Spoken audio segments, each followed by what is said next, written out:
Remember Welcome to welcome to Hell in a tweet out the Hand. links. Bias good. Why can I not build anything on the ocean? God damn. Apparently, we are not live. Fuck me, I guess. How are we not live?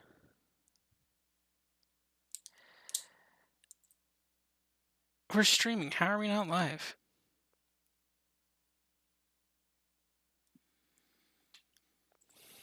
Are there results? No. Okay. Well, that's fine then. This is going to be like the worst one. There's going to be like no results and then all of the results. Oh, okay, we are live on Twitch. We are potentially live on Twitch.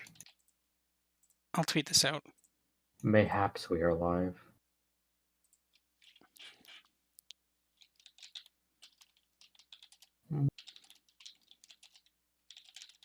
Would be nice if half my country wasn't underwater.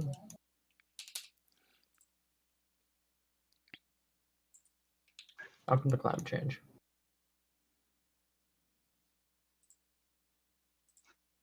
Oh, it's working. Yeah, I can see us on Twitch.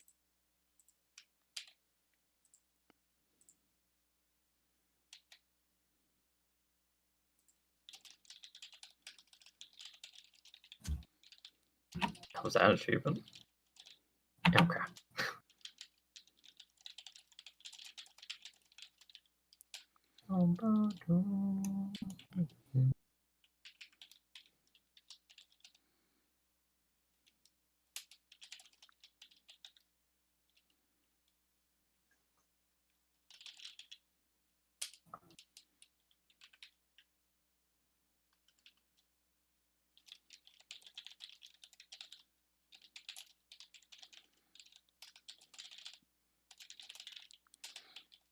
All right. Tweet sent out. Go nuts. Nice. We have one viewer. Shout out to that one viewer. I think that's me. You. That might have been me. If you are in the chat, one viewer. It says we have 4 viewers, and there's only 3 of us online tonight. So it's Kyle. It's obviously Kyle. I'm just gonna retweet this with all my Kyle didn't feel like making it because the Yukon Greens got deregistered. Yeah. Womp womp. Maybe get registered as a party. That's all I'm saying. 2 viewers. Hello, everybody. Maybe be registered. Back to 1. I'm sad now. Someone actively turned. I wonder if someone turned on the stream and was like, nah. Someone turned on the stream, heard me bashing the Greens immediately, and just turned it off. It was Kyle. I will not take this level of partisanship. Of anti-green partisanship. Oh, you put the new banner in the... Okay, whatever, it's fine. I fixed it, it's fine. Oh, there we go. Yay, wombats. People in the chat. Yo, Wanuke X. I can't believe people turn out for these things. Hello, everyone. It's going to be challenging to fill more than 5 minutes with Yukon-related content, but I think we can do it. I can't believe these nerds are turning out for Yukon-related speeches. Let's get... Maybe get registered as a party. Definitely did not hear that. Is Wanuke X... Is that Kyle? Wanuke X? I don't know. I couldn't tell you. Someone's happy for wombats. Little known fact, wombats are native to the Yukon, so... Yeah, famously. Famously native to the Yukon, as you can see them in their desert terrain. Yeah, Yukon is famous for its desert landscapes, as we all know.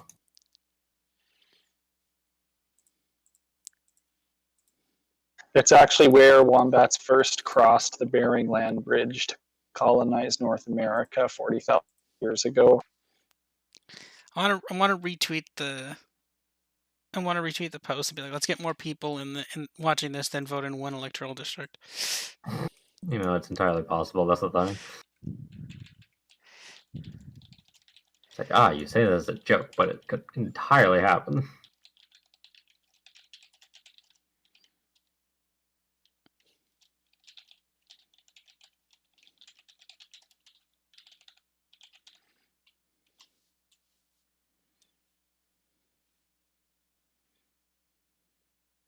So whatever happened to that crowd-funded Yukon poll that was being floated a few months ago? I mean, obviously that it didn't go anywhere because no one cared about it. But Robert or Curtis, do you remember? Was there anything more to the story than that? Thank God, I completely forgot about that. I knew we were forgetting something as Canadian election Twitter. Well, I mean, the problem with Canadian election Twitter is that it has like 7 people. So yeah, we have a collective $5 between all of us. Not much of a crowdfunding platform. I mean, hey, we still have no Yukon results. All right, we got 13 people in the chat. This is honestly, I'm not gonna lie, this is a lot better. This is a lot more than you'd probably expect. This is definitely not a top tier election. So, I mean, here's the thing: just come hang out with us, guys. It's fun. You can ask questions in the chat. It's cool. So, I mean, we're getting everyone who missed Newfoundland since they dumped all those results at once. They did like a super UK. I was asleep. I think I stayed up late doing something for like my thesis, and then I woke up and it was like we did okay. I'm like okay, and I went back to bed. We did okay. Yeah, I definitely woke up after the Newfoundland results were released. Yeah, I did too. I woke up like 30 minutes after the results came out, and I was like, oh, wait. Oh, no, it's Newfoundland. Okay, Wanuke is not Kyle. He said, I'm not Kyle, just one of the 5 Canadian political Twitter users. That narrows it down. Next up, I am Ryan. Narrow it down. Next up, I am Ryan. Love your maps. Constituent. His name is Alex, actually. His real name is Alex. His real name's not actually Constituent, but I'm sure he's appreciative. Well, that's not. Well, I mean, my legal first name isn't widely publicized. That's fine. Thank you very much. We're doxing you, Alex. Yeah, talk to me in a bit about doxing. We've said your name on the pod. I have this vetting package to. We've said your name on the podcast so many times. Like, your name's out there now. It's public knowledge. It is out there. You don't get to hide. You can't hide from the government. Good thing. Good thing I've never posted anything embarrassing on the internet. To be honest, I'm actually not 100% sure what your last name is. So there you go. I couldn't. You still can't really find him too well. I think I know his last name. Yeah, I've seen his email, so it's fine. But like, it's a joke. It's fine. It's on all of his graphics. Wanuke says Alex makes the best maps. That's great. Yep. Wow, this is so much positive. This is a Constituent fan appreciation chat, apparently. Yeah. Someone go make a Constituent fan cam. It's just a bunch of those you don't want to see that U.S. state ledge maps. Like you do like the twinkle effect. It's just like a bunch of them, like weird pans. It actually sounds kind of fun. Yeah, there are still no results. I feel like we're not going to get results until at least like midnight Eastern. This is just Iowa then. Yeah, except with Iowa, we never got fucking results. Period. God, were we live or no? We weren't live for Iowa for some reason. Oh, no, I remember why we weren't. I think I had a family issue with my grandparents, so I couldn't. But I think that's why. But thank God we weren't. Yeah, thank God we weren't. Oh. I remember because we had for my school. We have a result. Someone in the chat really? Posting. Yep, Watson Lake. We have a whole 106 votes. 106 votes. Yep. One of 5 polls. Okay, well, Watson Lake is one of the 2 constituencies this cycle that does not have candidates from all 3 parties. This is the riding where the NDP candidate was cancelled for making unfunny jokes on Twitter in 2010. Apparently, Watson Lake has actually been won by the Yukon NDP before, so having to stand down in this might actually hurt. But with one poll out of 5 in. Oh, there's a lot of polls outstanding, guys. It's hard to comment on what's happening at this preliminary stage. Well, do we know what the result was in Watson Lake? And you know what? Let's call that up. Let's find this. Yukon. What year would that have been? 2017? No. Yes. I think 2016. Yes. Yeah, well, all these minority governments in Canada have been calling early elections. Yukon has just had a majority for a full 5 years. All right. Well, Watson Lake was a Conservative win in. It was a Conservative when they won it. So okay, here we go. We have actual results, but so we have results here from 2016. This is the official Wikipedia page. So again, just kind of looking at the overall map here, we're expecting this kind of belt of districts to go to the Conservatives, which is 6 seats, right? Kind of suburban-ish-y, like really outer suburban Whitehorse. That's not Watson Lake is. No, Watson Lake is not suburban. That is basically Northwest Territories. But anyway, so this kind of outer Whitehorse area, this area is kind of expected to go PC, and I believe this is actually one of the closer ones in 2016. The Conservatives only won it by 10 points. So currently tonight, they are up by 20. Now again, extremely small sample size. But yeah, that's a shift. I mean, how many people voted in this seat? So 500 people voted in this seat-ish. 500-ish. A little over 500 people. Oh, a lot of people, actually. Sorry, that's like 700 people voted in this district. So we're nowhere near there yet. Oh, we have another district, too. Okay. And this is a problem for the Conservatives here. So we actually have the Liberal in Pelly Nisulton. Liberals are up 19 votes to 16 votes. They're up 43-36 in 2016.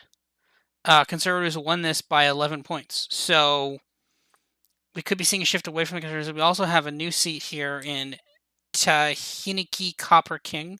NDP are up 65-20. That's in Whitehorse. That's in Whitehorse, yes. She better be up. I think that's... Yeah, she won this by 10 points in 2016, and she is up by whopping 45 points, which proves that projecting this was a terrible idea, and thank you for stopping me from doing that.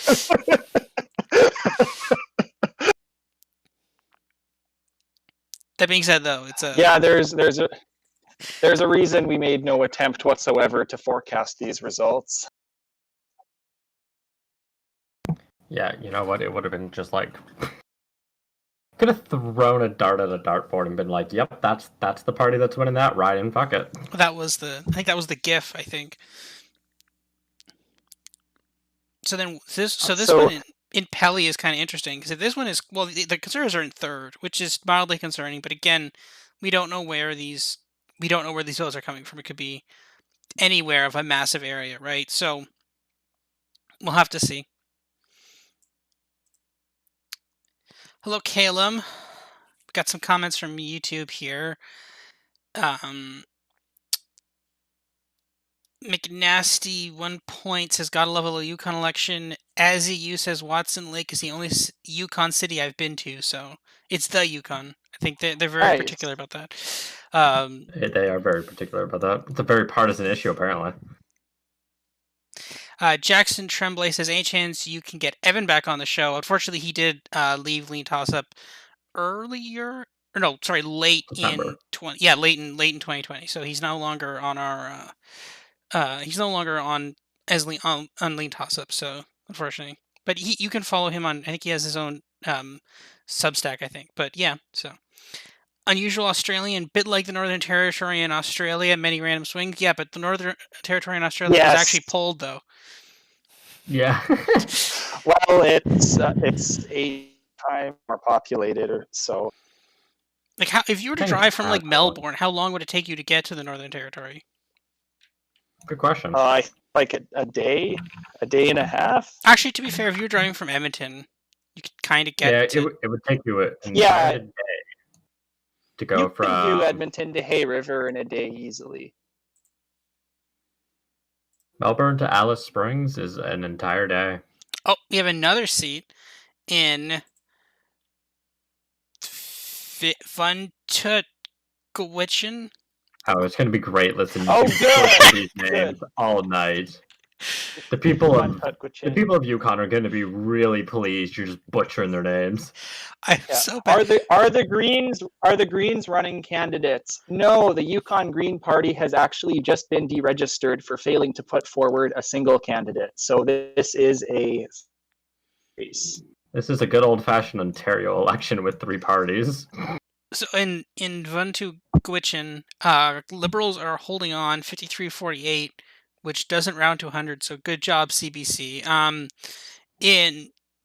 So this was obviously a very small number of voters in 2016. Liberals did win it. The NDP were at 2%, but the Conservatives were running. It was close. That just breaks everything people understand about politics. Yeah. We'll see if the NDP can get more than 3 votes in Vuntutquitchen this cycle. Well, that's done. Mission accomplished for the NDP then. They are at. They should be celebrating at headquarters already. They're at 38 votes in. Yeah. Vuntutquitchen. So let me. I'd like to expound a bit on what you're actually looking at on this strange riding map. The Yukon is pretty much Canada's most centralized jurisdiction. An overwhelming majority of the population lives in the capital city, Whitehorse. Basically, for that reason, it is also the only one of Canada's 3 territories to be majority white. So its politics are a little bit more conventional than the other 2. It has a partisan legislature instead of a nonpartisan assembly. That's cool because it means we get to have an election night live stream at all. But there are still some strange things going on all around the territory. I believe the rural seats are deliberately underpopulated. So there is one more rural than there should be, but it doesn't matter because you still can easily form government without ever leaving Whitehorse. And Vuntutquitchen, at the very top of the territory, is the smallest constituency in any Canadian legislature. It consists only of the village of Old Crow, population 200, I believe. And that is also the Yukon's only community to have no road access. So that's really that's what sets it apart from the rest of the territory. So how did we get these results then? They still have phones and computers there. Like they're not coming by dog sled. Okay, no, I know, I get that, but like, I mean, okay, I guess they obviously have some infrastructures, but then, so right now, because we have 2 of 3 polls reporting, so then I guess but then why would you call 2 of the 3 and not 3 of the 3 in? I'm gonna guess that these are 3 ballot boxes in the same school gymnasium. They got 2 of them, and they're like, all right, let's take a break. Let's take 5. Let's call it in. Question from the chat. Is Klondike a part of Whitehorse? No, it is not. It is one of the rurals. The Klondike riding encompasses Dawson City, which is the territory's second community. And it is the seat of Liberal leader and current Yukon Premier Sandy Silver. Yep, the northern seats here seem to be pretty strong Liberal holds, as the Liberals are also pretty strong in and around Whitehorse, except there's some suburban-y Whitehorse seats that are Conservative, and downtown Whitehorse is NDP. And then I think what you're looking at, the big orange riding in Whitehorse is actually the trailer park of Whitehorse, I believe. It has a weird kind of, like, this almost looks like a U.S. gerrymander district in a way. It's like, it's kind of weirdly cut into... Yes, there Trailer Park and Whitehorse. I'm actually pretty sure that the Trailer Park and Whitehorse gets at least 2 seats, if you were wondering how big these constituencies were.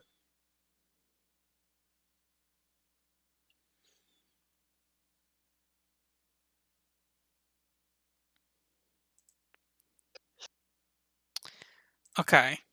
Rune says, thank you for this live stream. You're welcome. That's fun to get on live stream sometimes and do some stuff. Still no... we have 2 polls out of Watson Lake now. Conservatives expanding their lead. It looks like Patty McLeod is going to be doing pretty well. It looks like she's going to survive. So that's... she seems to be improving from 2016. So there's that. Then you're looking at... you still don't have anything from the others. We only have 1 or 2 from... oh, we have... Uh-oh. Uh-oh, what? I don't think anything new's been called yet. Uh-oh. Oh, 3 out of 3. Ah! Oh, no. What now? Guys. I don't know what happens, guys. Oh my god. What are y'all? Is your mind up? I'm not looking at the stream itself. Are you not seeing this right now, Curtis? With 3 out of 3 polls reporting, Vuntut Gwitchin is tied at 78-78. What happens? My friend claims to be consulting the Yukon Elections Act right now. We'll keep you updated. If this was truly Iowa, they would I think they'd roll dice or flip coins or something. Yeah, someone in the chat saying get the coin ready. Did I not say All earlier right. when someone was like, "What's your prediction?" I was just like, "Chaos." Let's see this hit really Twitter. Great. If let's hope the rest of the territory ties, so it comes down to the coin flip in Vuntut Gwitchin. I think that's what all reasonable people are hoping for this election. Gonna turn this into a 2016 Iowa caucus race, or just coin flip it. I've never seen an election result be exactly tied. Well, there is no constituency where it's more likely to happen.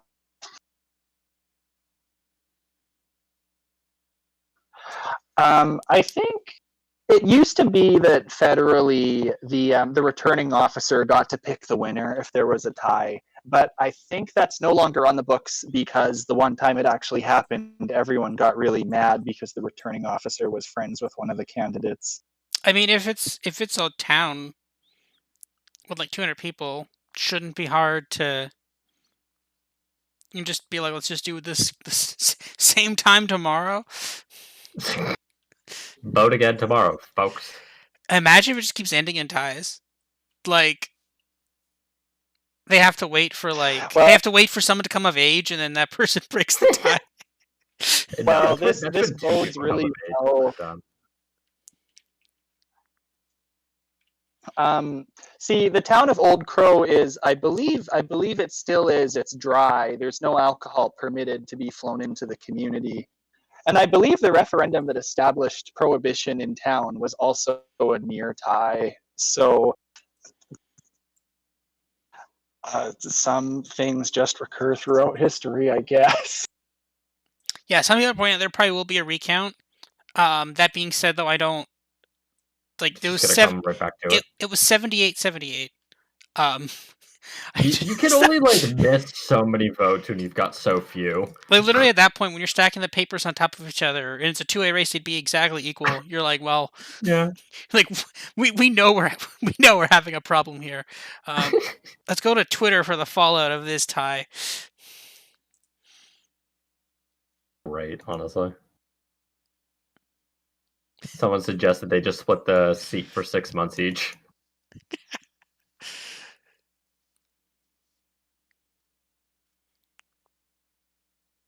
Who said Yukon wouldn't be exciting?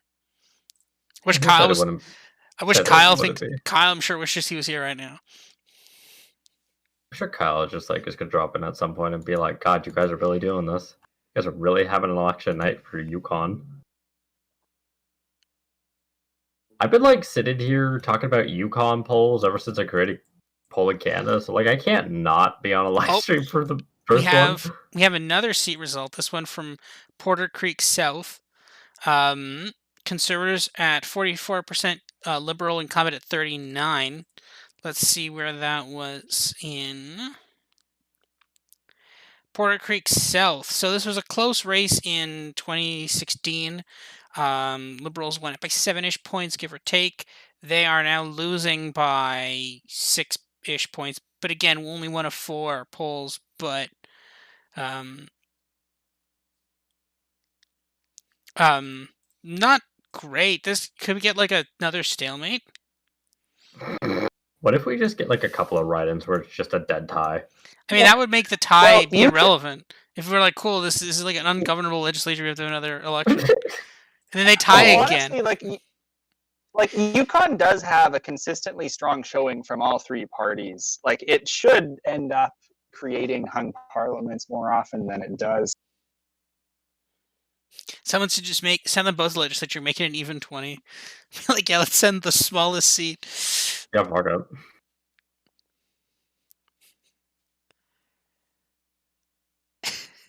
So we have another seat too. We have Whitehorse Central. NDP are winning there, mostly as expected. They're up by 12. Let's look at Whitehorse Center. They were up by they won by less last time. So we're sporadically seeing shifts away from the incumbent Liberal government, I guess.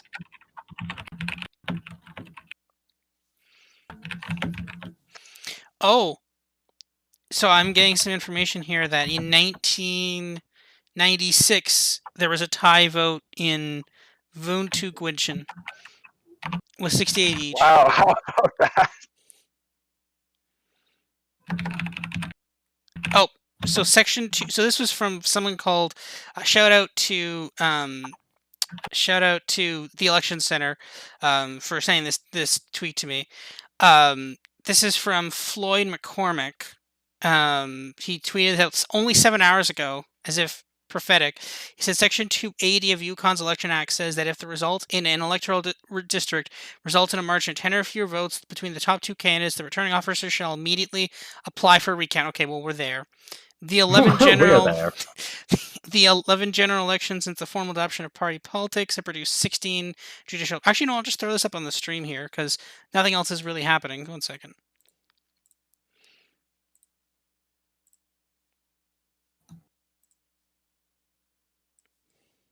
It's hard to see how the Yukon NDP is doing because their 2 incumbents are also the first Whitehorse ridings that are reporting.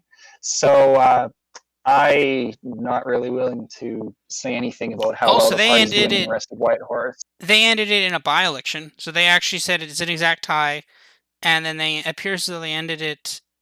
Yeah, this by-election was required as a result of the petition to overturn the election of Robert Bruce in the electoral districts. Apparently, ineligible voters were allowed to vote. So the Supreme Court declared the election. So, wow. Sorry, Saskatchewan's law for a tied vote is just the seat becomes vacant, really? Goodbye. Alex, that sounds... speak for your goddamn province. That sounds about right. Well, it's true. Both of the candidates have to be put down. It's very sad. You just take both candidates out back. So wait, does that seat just never get filled for the entirety of the term then, or is there a by-election? No. That'd be really dumb. You're like, cool. Well, you couldn't decide who you get. Well, then you get no one. No one represents you. You get no representation. Make up your mind next time. You couldn't decide. So now we're taking your right away. You know what? Fuck you. Take your MP away.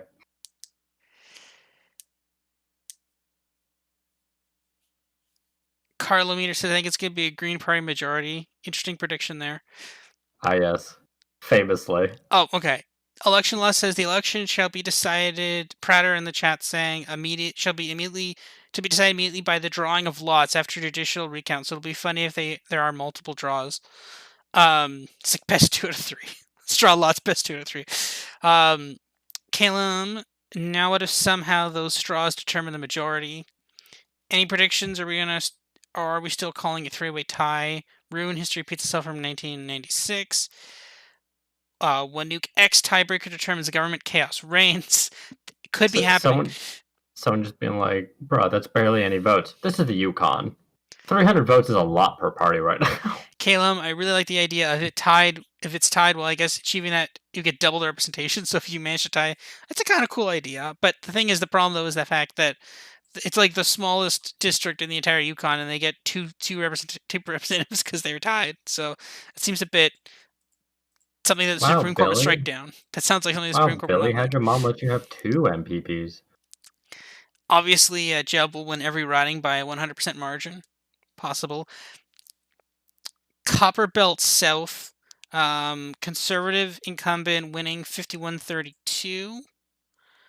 Copper Belt South, again, they only won this by 2 points in 2016. It looks like we're seeing a shift away from the Liberal Party. No, well, that was expected. I don't see much motion in any direction in Whitehorse yet. I see the incumbents are mostly all leading. Here's the thing, we're kind of expecting a shift away if you believe the single poll we had. Because we had one poll, and it was done by Leger, and it was an internal poll by the Liberal Party in the Yukon. But yeah, we're definitely not seeing the Liberals stomp home, and they only need to lose 1 seat before they lose their majority. So I think we're probably not on track for another Liberal majority, but again, most of the ridings are still out.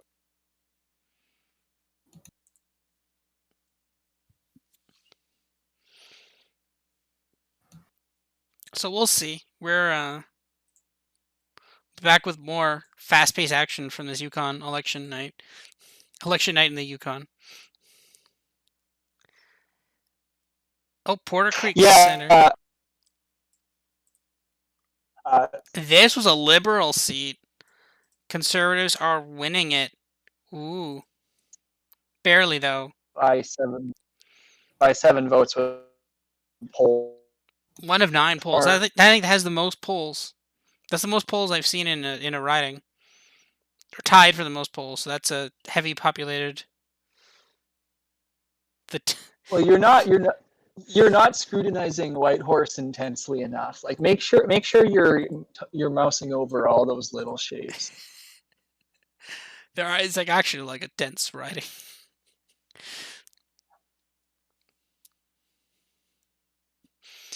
Bohemian Red, according to Yukon election law, in the event of a tie, the 2 leading candidates must fight a polar bear. The survivor becomes MLA, and the polar bear gets dinner. I mean, harsh, but it would work. Harsh, but fair. Lemon Miner 04, this is pretty fun. Do you do this for all Canadian elections? Do you do this for all elections, period? Stop sentence. Unless you're in Newfoundland and you just dump all your results out at once. Yeah, that wasn't... Saturday. I mean, we would have done something if Newfoundland just decided to be cooperative and actually have a conventional election night, but like... Not even a conventional election night, a conventional election. Like, we'll be doing this for... Probably for the eventual Canadian federal election... Whenever that Virginia, may be. Yeah, probably Virginia primaries. Depends what the GOP do, though. If it's just a Dem primary and like it's very clear, like McAuliffe's going to win by like 40 points, maybe not. But like Virginia general election, hands down. Like Virginia Gov, New Jersey Gov. For the UK, actually, we might be back in a couple of weeks with the UK. I'm not 100% sure how we're getting results for Wales, Scotland, and that. I'm going to have to. Election. Yeah.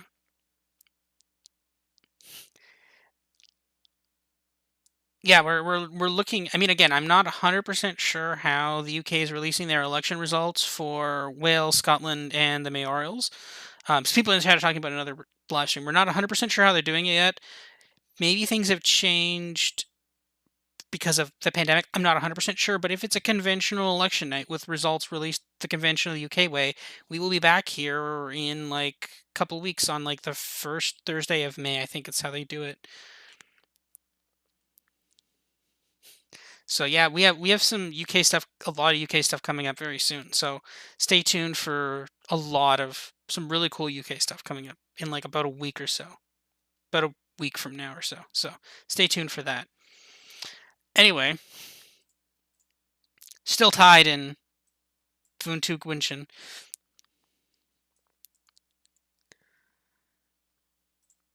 I think Vuntut's going to stay tied all night. I mean, that is 3 out of 3 polls.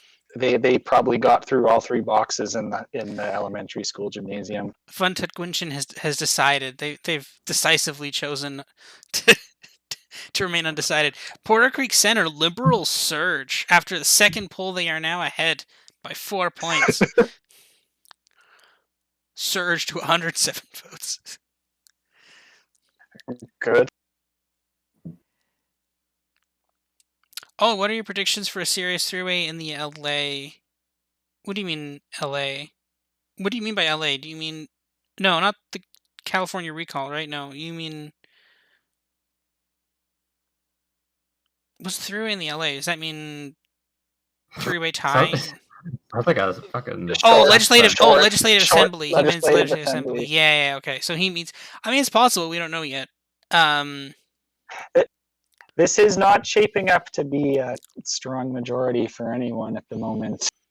Yeah, this kind of seems like this is kind of a lot of what we saw in Newfoundland. Really, we just kind of were like, incumbents won more than what they won before. It's interesting because Yukon has been getting priority access to vaccines compared to the rest of Canada. Yeah, that was something. So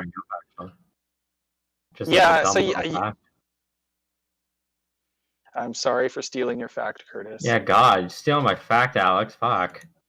I was just gonna point out the fact that 40% of Yukoners are fully vaccinated with both shots. 18% have at least one dose, and there's only 42% of the population that is not yet vaccinated. Maybe everybody. Maybe everybody from Vanuatu Gwinshin has been vaccinated already. So that makes them the actual highest. That's actually of vaccinated people in the country. It's actually extremely plausible that Vuntut would be vaccinated. I don't know it offhand, but in Canada specifically, first of all, for our American viewers, you might have been told your entire life Canada has a better health system than the U.S. We are way behind in vaccines. The vaccination program is not lending a lot of credence to that one right now. To be fair, we don't have domestic production. Yeah, we are just not making them. That's the thing. We don't have all of production, so that unlike America, which has a number of facilities where they can produce their own vaccines domestically, Canada does not have that. We have to rely on outside countries to provide vaccines to us. Yeah, we let you guys make our vaccines. Yeah. So all of the Canadian provinces are well behind the US for vaccination, and because of that, most provinces have been prioritizing vaccine delivery to remote Indigenous communities because they have been the site of some of the worst community outbreaks in the country. Well, because they don't have remote hospitals. Communities. Yeah, the infrastructure is worse. Access to medical services is much worse. People tend to be fairly social and be visiting each other. So remote communities across the country have been getting preferential access to vaccines. That applies to the whole Canadian territories. So all 3 of the territories have way higher rates than any part of Southern Canada. But apparently, we're not really seeing a huge gratitude bump to Sandy Silver's Liberal government for being part of that plan, I guess. Well, hold on just a little bit here, because we've got some new polling results. So, as we said before, Liberals have surged ahead in Porter Creek Center to be leading by 11 votes. In the extremely exurban rural riding of Pelly-Nisultan, Liberals have a 3-vote lead there. This is actually a pickup for them.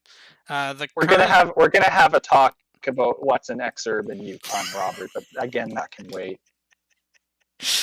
The Conservative incumbent is in 3rd place with 9 votes. Liberals and NDP battling that one out.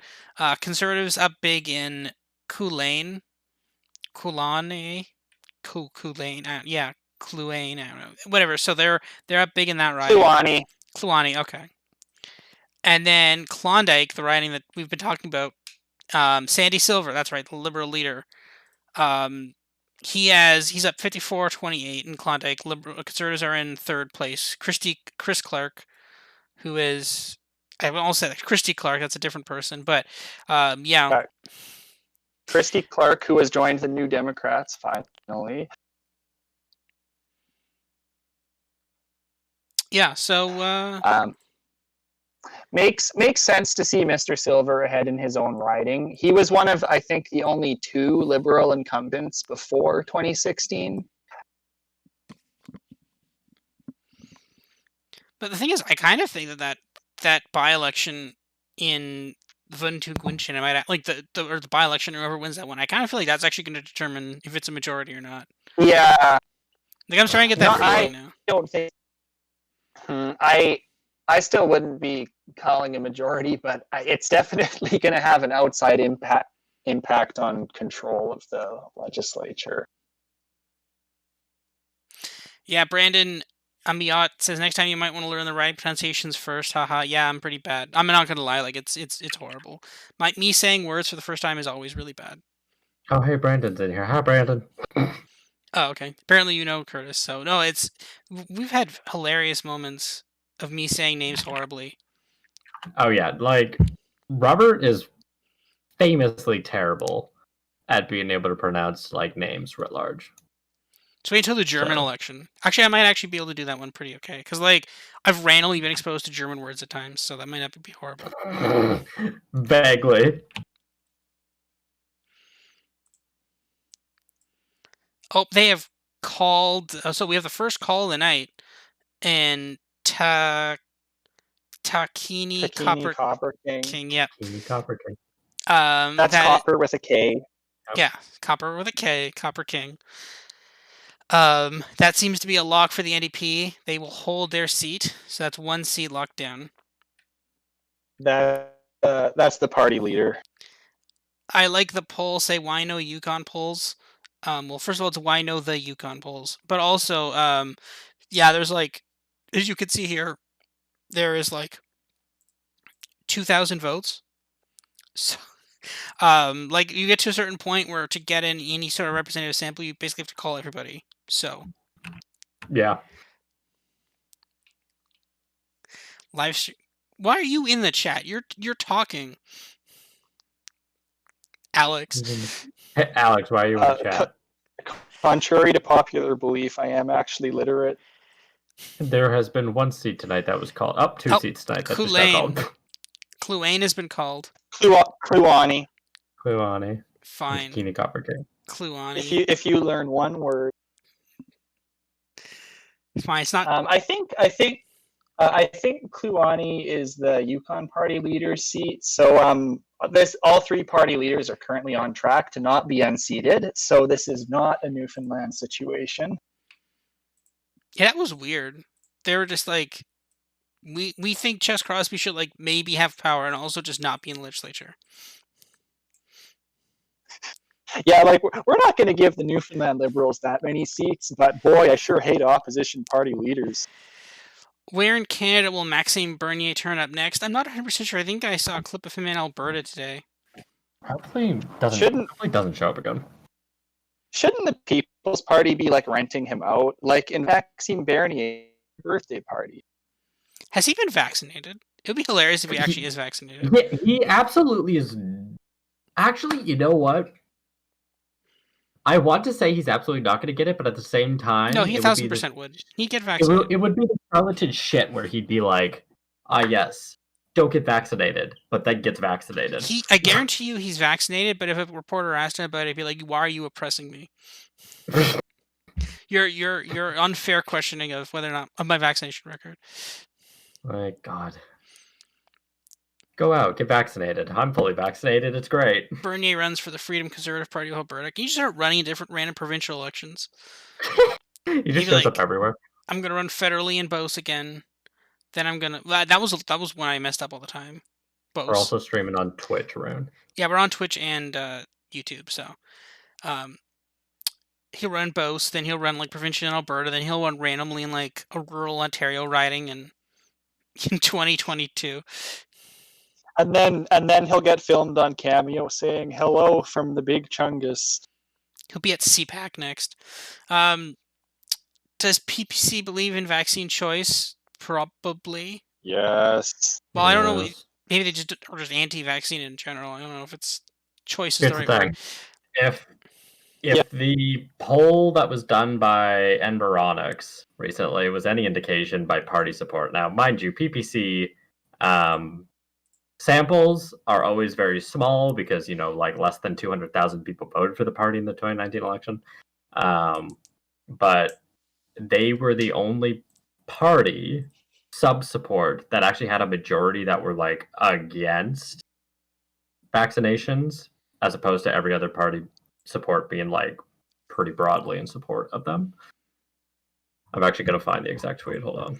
So we might have another barn burner here, folks, in Pelly Nisultan. We've got the Conservatives are now gotten to a 1-vote lead somehow, even though they were in third before. They're now somehow in first with a 1-vote lead over the NDP. So this could be interesting. Nice. Can you point out where Pelly is on the map here? Yeah, I am. So, by party for that Environics poll, asking whether or not they intended to get vaccinated.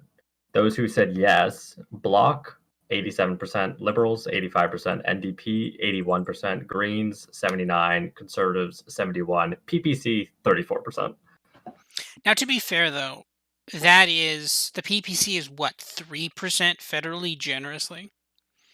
Very generously, 3%. Yeah, so like that's still like it doesn't like that's literally the highest concentration of anti-vaxxers you'll find in Canada. Yeah, probably. And like the fact that still only 33% of them want it. Like I would not be surprised if once all the dust settles with all the vaccinations, like a higher percent of Canadians are vaccinated than Americans. Like that would not be surprising at all to me. Like I'm fairly sure America's getting close to hitting a vaccine wall where like there's just not going to be people wanting vaccines anymore. Yeah, we'll see what happens there. I'm guessing the Yukon Party is the conservative one. I'm not even. Are they conservative? Yes. Like, are they actually? They are. They are just the renamed Progressive Conservative Party of Yukon. Yeah. Again, it's like I said, it's like a very traditional, like kind of Ontario election where you have like a center party, a center left, and a center right, and they're all just like very squarely in those blocks. Back 1879 says, wait, so they're really, so wait, so are there really an even number of eligible voters in Vuntun Gwinshin? Well, first of all, in Canada, you're just registered anyway. You don't have to register to vote, so you can't really control it. We can't like exile someone from the town and be like, no, we must have an odd number of electors. That'd be cursed. So I have something to point out about Pelly here. Be warier of the early results from the rural ridings, because I believe Pelly contains multiple different communities, and ridings that have more than one principal settlement are going to have weirder breakdowns poll by poll, because one candidate could be local in one town and not in the other one.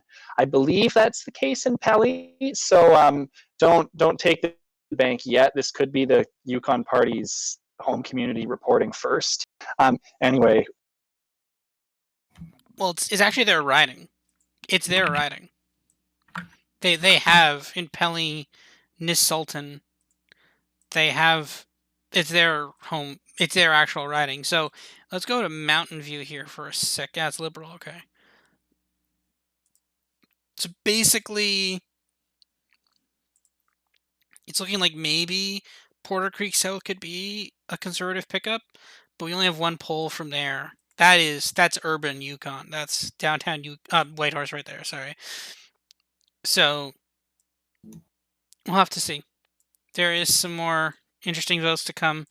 Right now, just kind of zooming out provincially, province-wide, we have 5 Yukon Party, 4 Liberal, 2 NDP. How many seats are there total? 12? No, there's 19 seats. Yeah, Yukon Party just got 6 seats somewhere. Okay, Mount Lorne, Southern Lake. So that's come in now. And they've locked in Copperbelt South. So, but again, this is the thing. They're running out of seats now. So, for example, they only won one more seat, which is this Lake LaBerge. They won that seat, and then actually one more on top of that. Then they won this Porter Creek North. So they have like 2 more seats, which is 8. So actually they beat up 2, technically, on these results. But you still got all these kind of urban... You've got all these urban Whitehorse ridings here, so... I don't feel like it's going to be a minority government for the Yukon Party at this rate. I'm seeing that the Yukon Party is doing somewhat better. They're doing better than you would expect if this was going to be a majority. Yeah.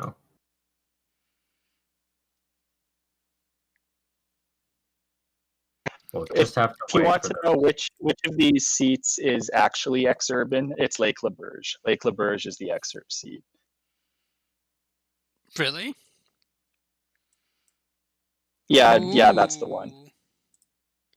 Riverdale North, Conservatives are Yukon Party's lead Liberal by 52 votes in Okay, sorry, that definitely is a problem because there's no votes recorded for the Liberals, so that's clearly an error. So we'll ignore that one for now. That's still a funny tweet, and I'm taking that. 100%.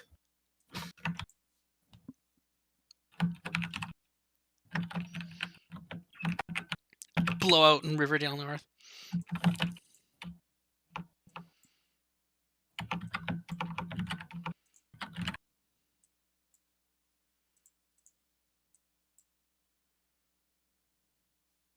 Yukon Party supermajority.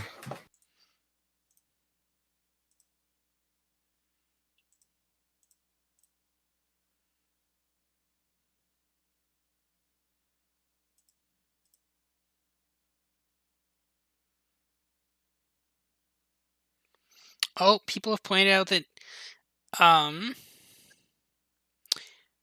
saying the NDP is leading the popular vote. No, they're not. They're in third in the popular vote. At least not according to CBC just yet, but it wouldn't surprise me if they end up doing so. Yeah, I'm not seeing them winning the popular vote right now.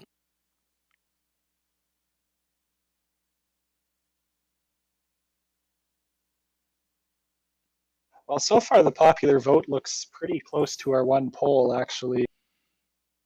We should have done the projection. Cami, D-Light, do y'all think we're going to a federal election soon? I think soonish. I wouldn't order your yard sign yet. Look, we've been saying soonish for the past year. Well, okay, but we've been in a pandemic last year. Like, if it wasn't a pandemic, we would have had an election by now, right? Like, that's the thing. Yeah. I think we're going to see an election soon. I think probably around September. So once everybody's vaccinated, once everybody, if you're in this chat, you're vaccinated. Once you're fully vaccinated, then we're going to have an election probably very soon after that. That's how I feel. Yeah, I imagine that the Liberals are going to hang on for as long as they can to the whole idea of like, let's wait until the majority of the population is vaccinated and then call an election because, like, you know, quote unquote, we don't want to put Canadians at risk kind of thing, right? No, just everybody. Have everybody vaccinated fully. Like, pretty much everybody vaccinated fully. Like, 70% people, 70+% of people vaccinated fully, call the election. This would be one of those, like, really long minority governments then. No, they usually last a couple of years. Well, we're at the point where they usually fall apart. But the thing is, it's not going to take much longer to get fully vaccinated. Like, the U.S. is having they have a ton of vaccine backlog, right? So they're going to, in a couple months, they'll probably start selling it off. Like, you can take, like, 10% of their storage, give it to us, we're done. Well, we're currently going at, like, I don't know, like 0.6, 0.7% of the total population a day right now. So it's still going to take, like, quite a while to vaccinate the rest of the population. Like, we're only at 1 in every 5 Canadians who are vaccinated, partly or fully. As a fun fact, you are one of those Canadians. I am one of those Canadians. I'm one of the, like, 2% of Canadians that are fully vaccinated. 2%? I got vaccinated. My first vaccination was January 18th. It was a fucking while ago. Lean toss up. So Bohemian Red, lean toss up. If you could choose anybody to be the channel's mascot, who would it be, and why is it Maxime Bernier? That's upsetting. Back 1879, waiting on those crucial mail-in votes from Duke Winshin. Actually, I don't know if there are I don't know if there's mail-in votes. The average minority government only lasts 18 months in Canada. That's Brandon. Actually, Brandon, do you have that for the UK? How long do they last in the UK? They usually last about the same, I think.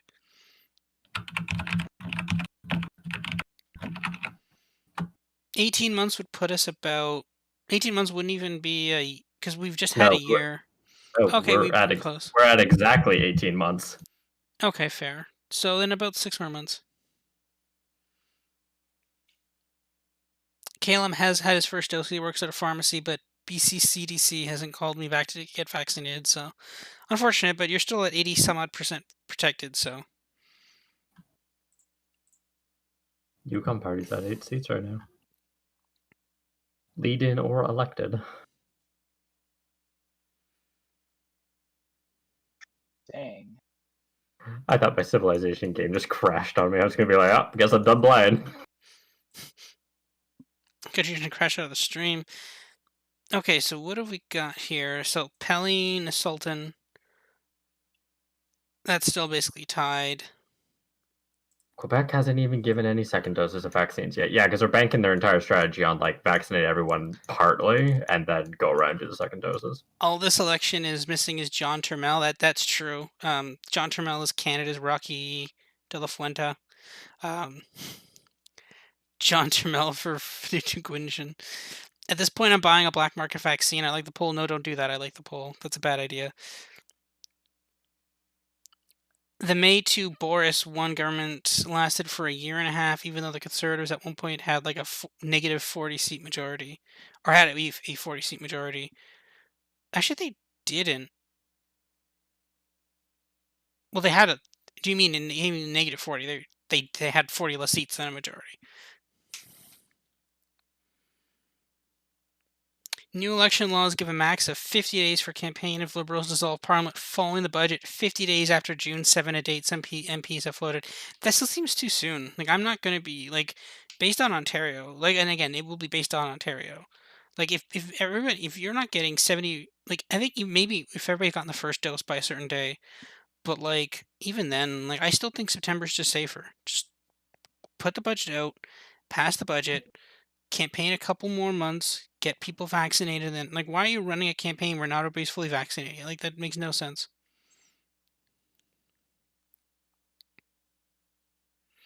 June 7th just seems too close for me, at least. I think. I just don't think it's a safe bet. I think we're looking at later. I think probably closer to September. Which again, there's also concerns with this, right? You wait too late, you're not going to have a winter election. We're not the UK. Or we just wait until we have our traditional October election. See, that it could just be October, right? That's the thing. Could just be minority government lasted 2 years. To the polls, people. Carlometer, Whitehorse Center has been called for the NDP. Yeah, that's a nice hold for them. We're still looking at some other ones. Porter Creek South has narrowed slightly. 10-vote lead for the Yukon Party there. Lester Pearson was the most recent minority parliament to almost go the full time, 65 to 68. Before him, Mackenzie King, 21 to 25.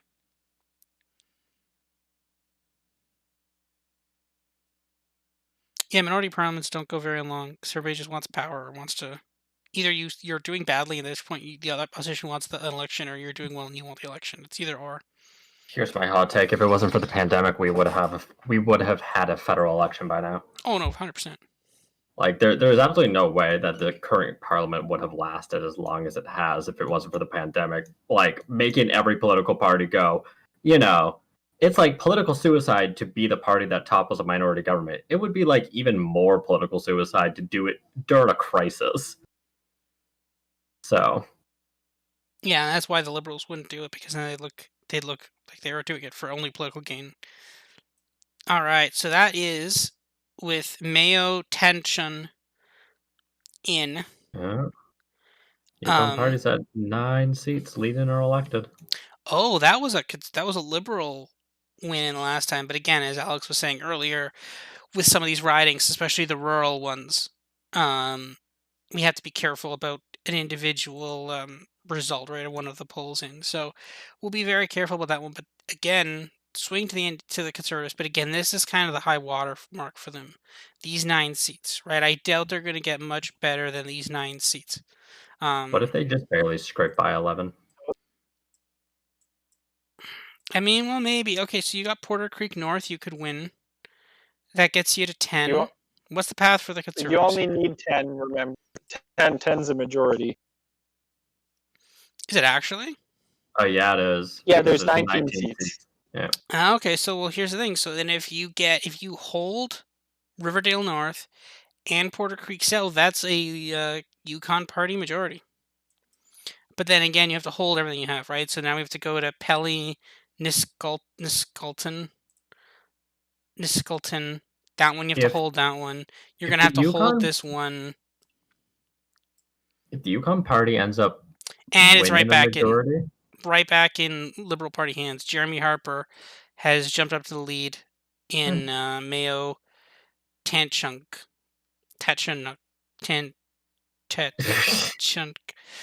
Oh my God, you're trying. Oh, but the Liberals now have a lead in Mount Lorne South Lakes. This is ex-urban Whitehorse. And actually, that was a seat that's a hole for them, so... John Striker.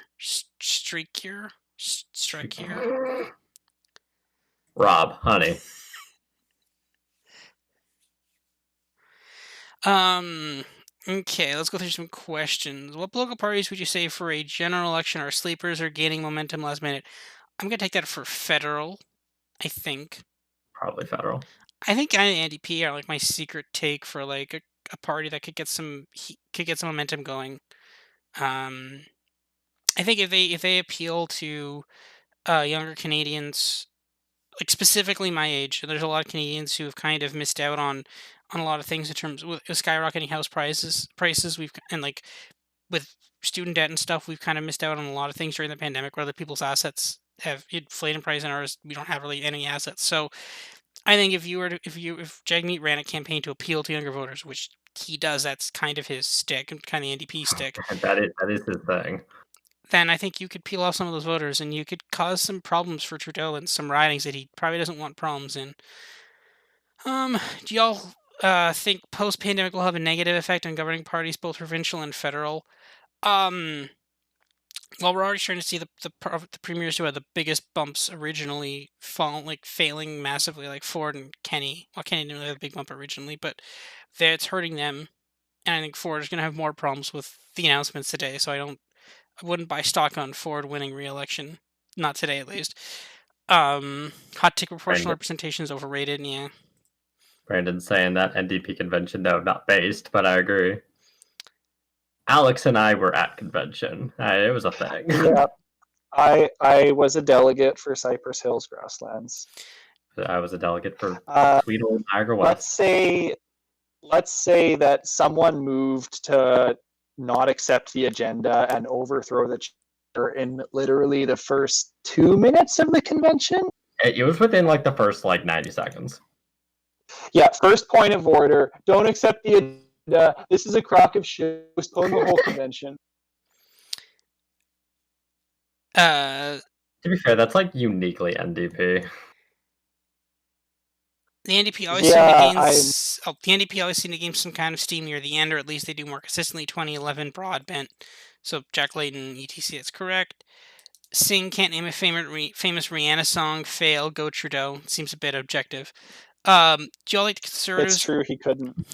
Do you think the Conservatives are going to go for another leadership race? I don't think so. I think they'll let O'Toole go. They'll let O'Toole go. And then if he fails, then they'll replace him. Because the thing is, there's some people behind him.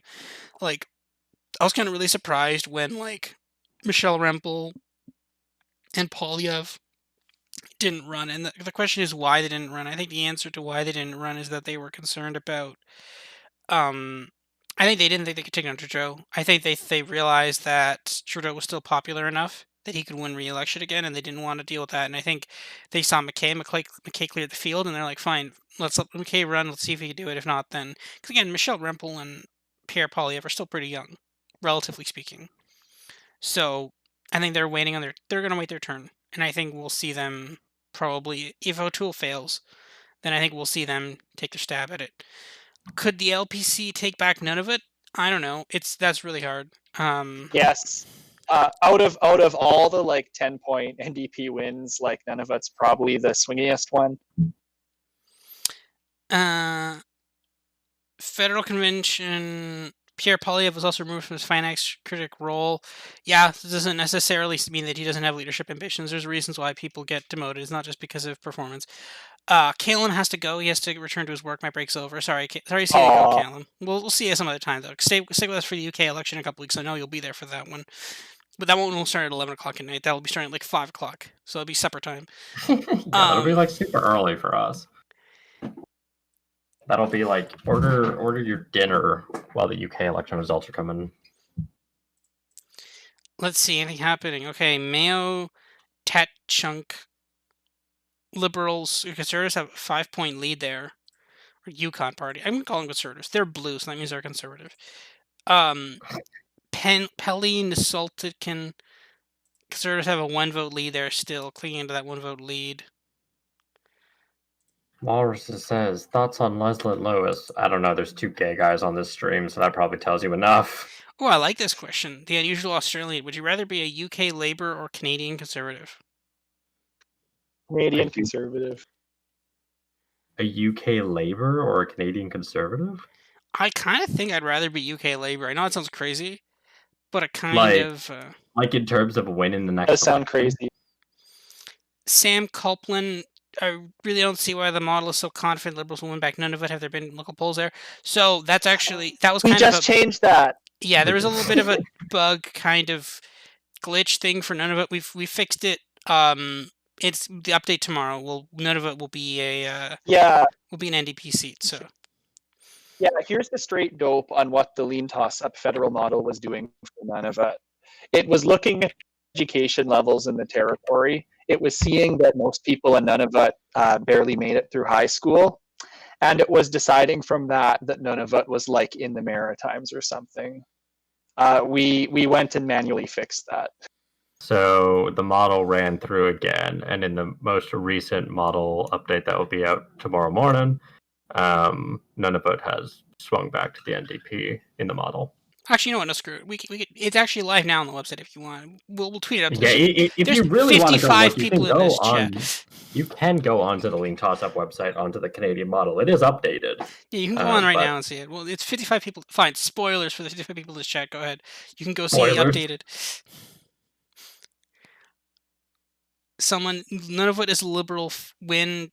Prayer hands, don't rig it for the NDP. Well, it's just first of all, we could be wrong. We think it should be NDP. No, we're never wrong. Don't say stuff like that. No, it's our territory. We were wrong. We were wrong in that was one of the few seats we were wrong in. And we were wrong in 30 seats in 2019. 30 seats in Canada, and then ironically 28 seats in a bigger UK Parliament. But yeah, so it was one of the 30 seats we were wrong in. So it could happen. We could think the NDP are going to hold it, and they can go back to Liberal. It's not that's if there's a seat that wasn't a lock for me, it'd probably be that one.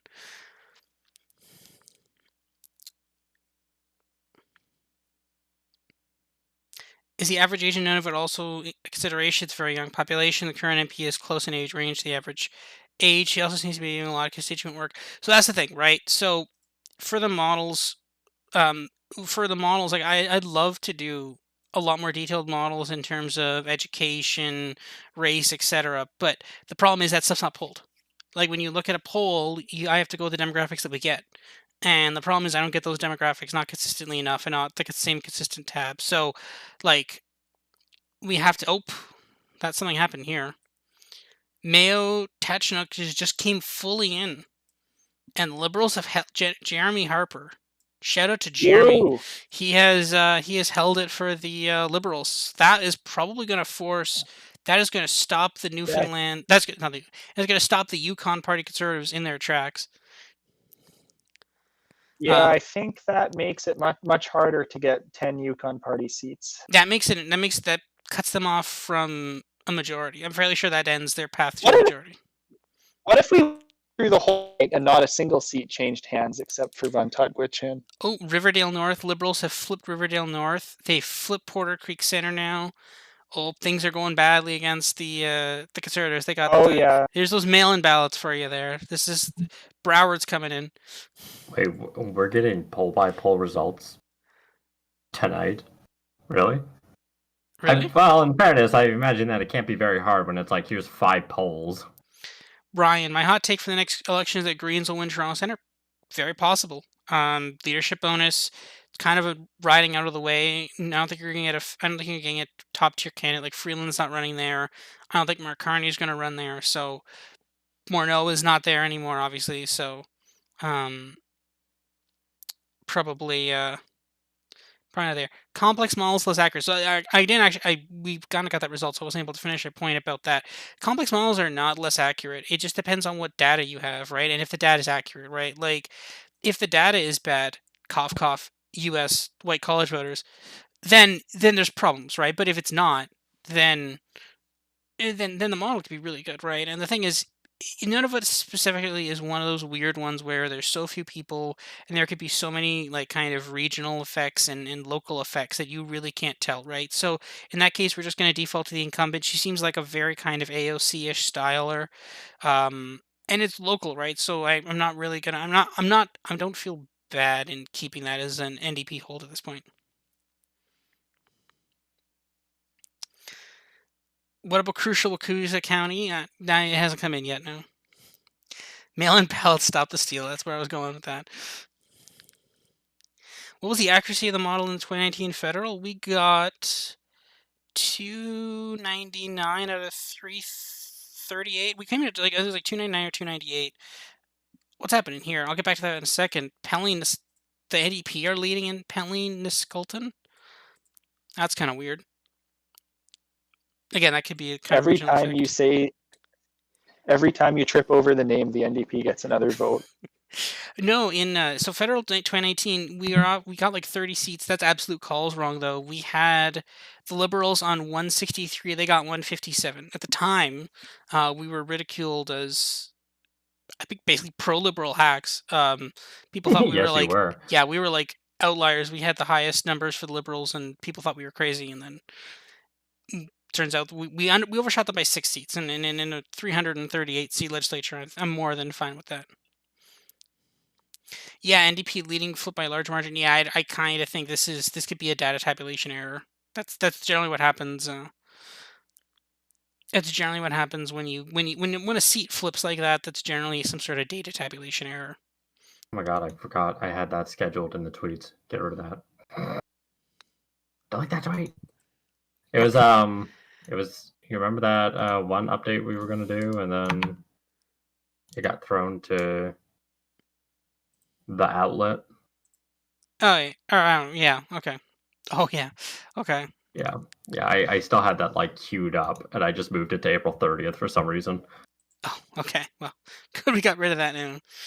Got rid of that. Good. Actually, yeah, we actually just say that was the iPolitics thing. So that was when we published our federal update in iPolitics. So that was cool. So why am I missing a seat? Am I missing a seat? So now we're getting a lot back to that. So now the Conservatives are winning the popular vote, but the Liberals are ahead in votes, and they have more seats. 2019. Well, this is the thing, because when you look at it in the U.S., it's kind of the opposite, right? Liberals have, because of California and stuff, but the Liberal vote in Canada is so efficient in suburban and urban areas that like they could do this. Now again, there's a lot of urban polls, I guess if you could call Whitehorse urban, a lot of urban polls still missing in some of these seats. So Liberals have a lot of get ground to make up. So I wouldn't be surprised if Liberals eventually overtake the lead. And we've got a lot of Conservative ones, and those polls are kind of all in. It's kind of crazy circling around to poll like ridings that have 7 to 7 polls in, but whatever. But yeah, no, it's I think the Conservatives are kind of tapped. It's probably gonna be downhill from here, but yeah, first past the post is a hell of a drug. First past the post sucks. It's garbage. It's Who dumb. do you think but at least Kyle's not here to advocate for some weird alternative vote like Ireland. Who do you think is next in line to replace Andrea Horvath? I think. Well, it was supposed to be Singh. I think the one from Toronto, from Parkdale High Park. Parkdale High Park. Is it Toronto Parkdale?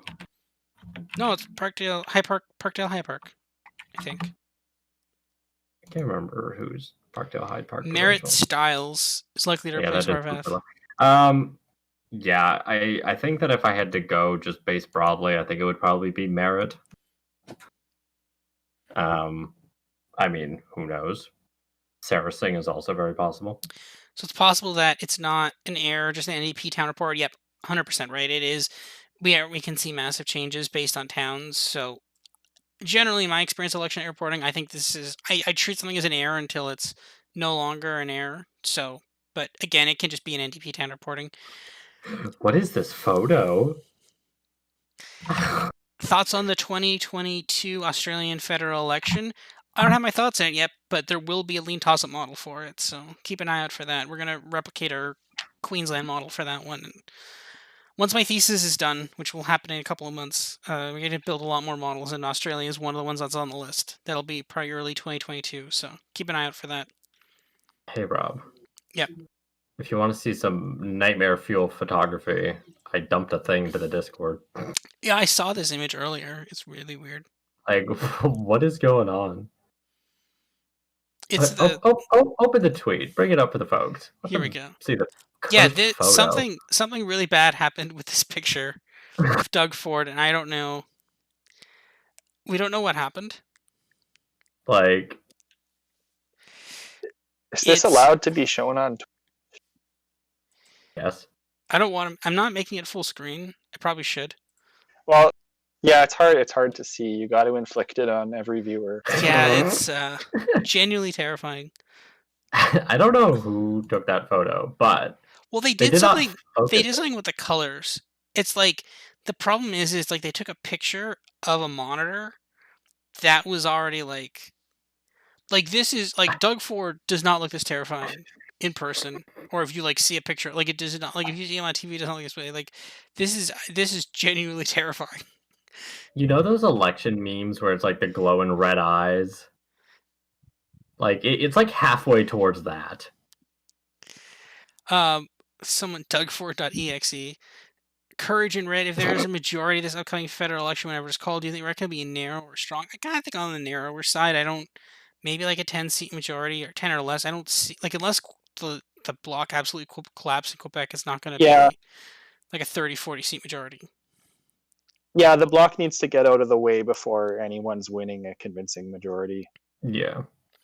Lean toss-up official Discord when? I'm not 100%. We have a Discord. We're right now in a Discord. We're right now in a Discord. It's a staff. We'll work on it. Yes, we have the staff server.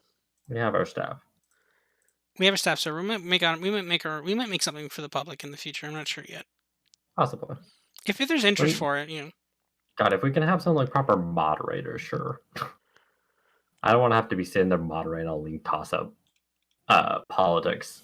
Can we join the Discord? No, you can't join the Discord yet. It's literally just like we're literally passing like data sheets and like strategy meetings. Yeah. And we can't join this one, but in the future we might make like a public one though, where like people can ask us questions. Like there's some like the thing is, on one hand it is kind of sad because like obviously there's like official lean toss-up business that goes on in that, so we can't share that publicly. But there's also like great conversations about like all random elections and like random results and stuff. So like that'd be kind of we wish that was like public, but unfortunately there's other side stuff that obviously can't be public. So but like in the future we'll look at it though.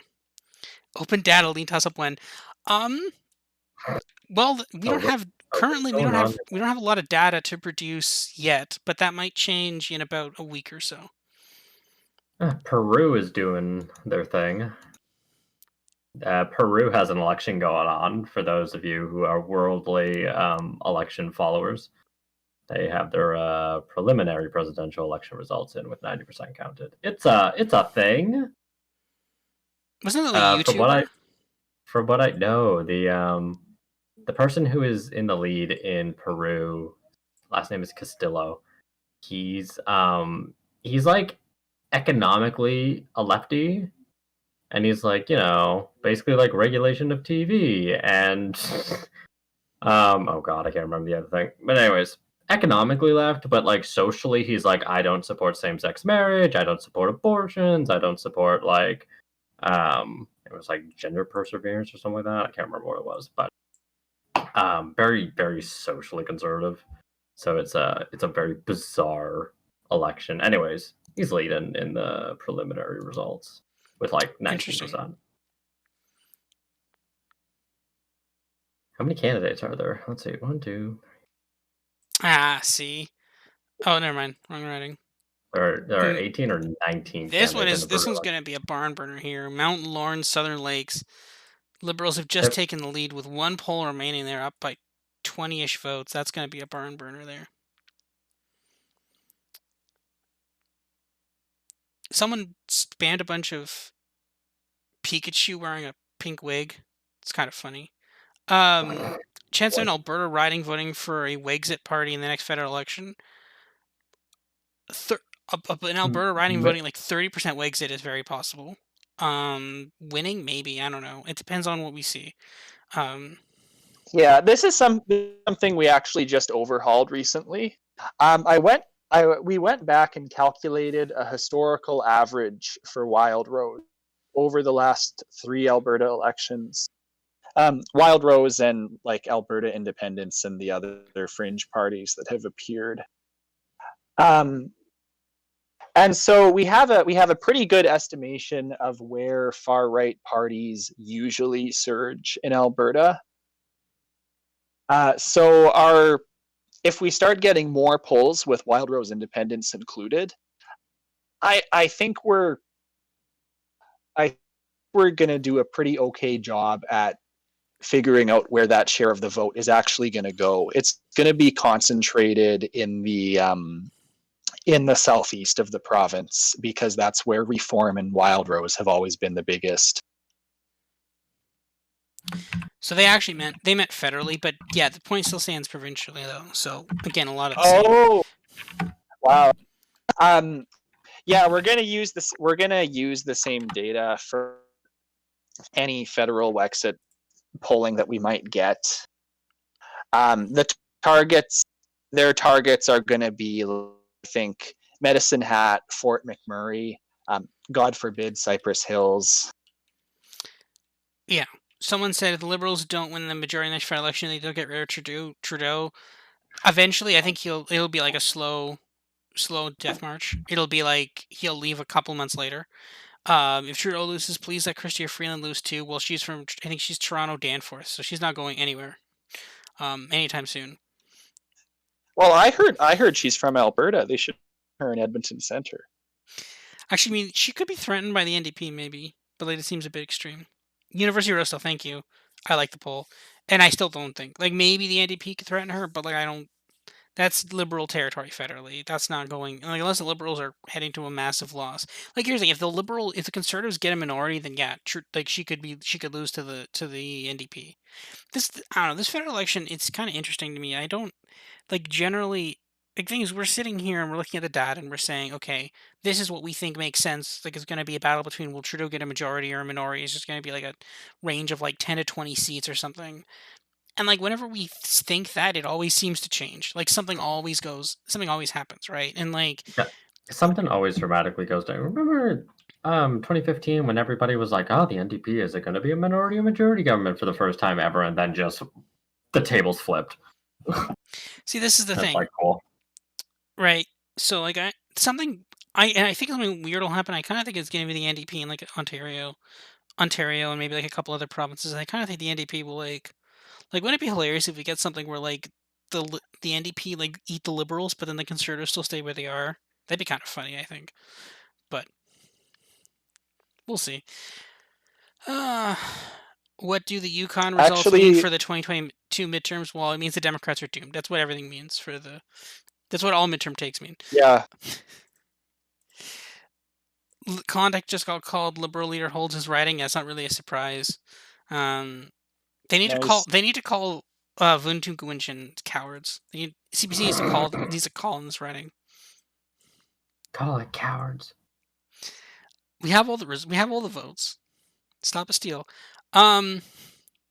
I never believed in the NDP winning. Loser's going to lose. Well, I like the poll. If you hate Chrystia Freeland, you got to put that NDP hat on to root for them in that riding. So, because I'm going to tell you, O'Toole's not going to beat her in that riding. So you got to hope for Jagmeet Singh to beat her in University of Rosedale. Someone's pointing out that the Liberals are at 9. They need 10 for a majority. That's true. And they've still got 2. They got Riverdale South and Copperbelt North, which are seats they did win in 2016. So they have a path. Oh, they actually have another one. They have... Oh, no, Whitehorse West is in already. So, yeah, it's interesting. But look at this divergent vote share. Like, the Yukon Party is an 800 vote lead. They have a 6-point popular vote lead. Jesus, this is just crushing of first past the post. What province does first past the post work well in? Like, is there any province that works well in? Like Saskatchewan, maybe? Just because it works, right? Like, it's like cool.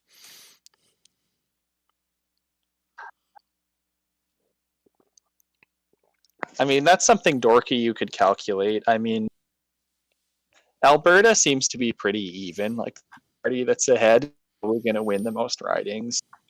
Like, it definitely doesn't work in New Brunswick or Newfoundland. Well, first past the post is necessary in New Brunswick in order to prevent sectarian violence. That's what I always say. Yes, you're very well known for saying that. What are the biggest takeaways from the Yukon election so far? That this territory should be polled more than twice every 5 years? It's apparently pretty interesting. Democrats are doomed. You know, I'm just looking at like past federal elections. Why does 2011 seem like vaguely where the parties are now? Just like swap them around. It's like conservatives had. Did they have a majority? Oh no, they had a majority then. I forgot the seat total went up. Well, you see this seat right here, this Porter Creek North seat. The fact that the Conservatives held this seat in Yukon means that the Democrats can't win the Texas first. It's just impossible. That's what that means. True. Also, it's hilarious because the Texas first is actually Louis Gohmert's seat. So that's no. I mean, it's a hilarious joke. I love joking around with that too. But like honestly, for the and we can talk about the U.S. politics too. I'd love to talk about the U.S. politics. We just don't know at this point. We at Lead Toss Up, we haven't talked about the. We get you joking, you laughed. No, I mean we haven't talked about the U.S. much, and I think maybe some people think that it means like we're not going to talk about the U.S. No, we are. It's just, to be honest, at this point, I just find the U.S. extremely boring. Like literally nothing's happening. Like Biden's just doing stuff. Like that's it. Like there's no polling. I do not trust the approval rating polls. I'll tell you that right now. Yeah, we don't trust it. The Liberals are currently sitting at their 10 seats. Lead-in or elected. I'm still iffy about Democrats being doomed in the House Senate if Trump comes out again. I feel like that will get both bases out to the polls.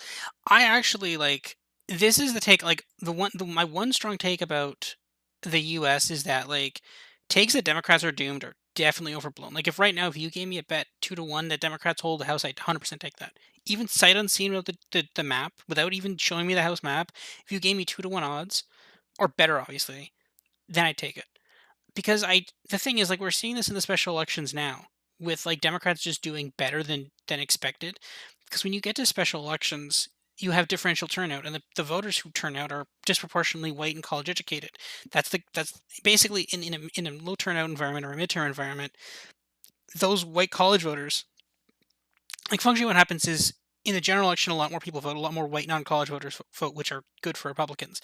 But in a general election, you replace a massive chunk of white non-college voters, the Trump supporters, and you just replace that. You basically equal it out. So at the end of the day, white college voters have a much larger share of the electorate.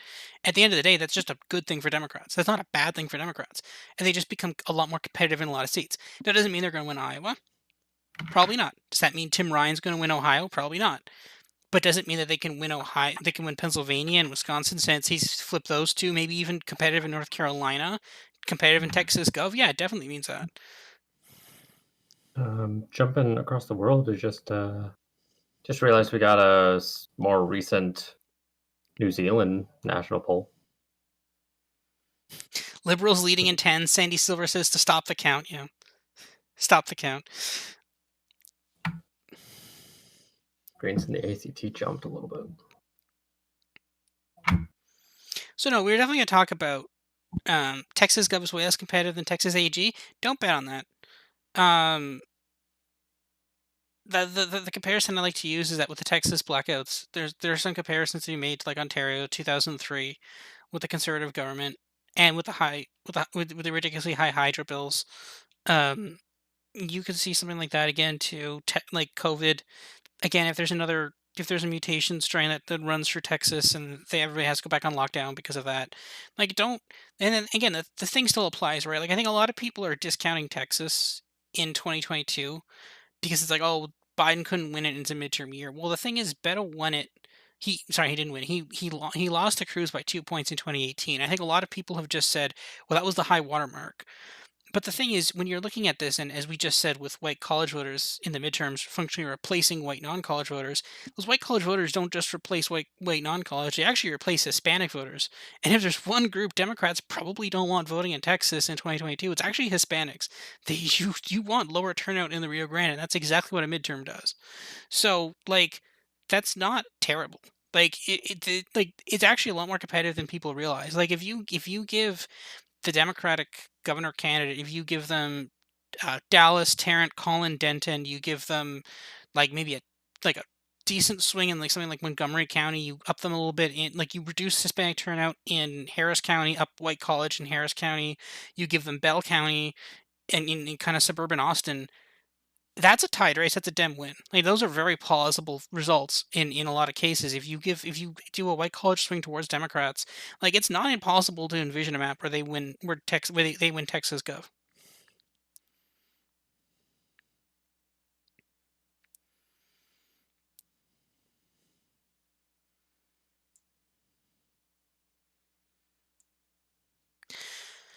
Paxton. Okay, talking about Abbott is shockingly high approval.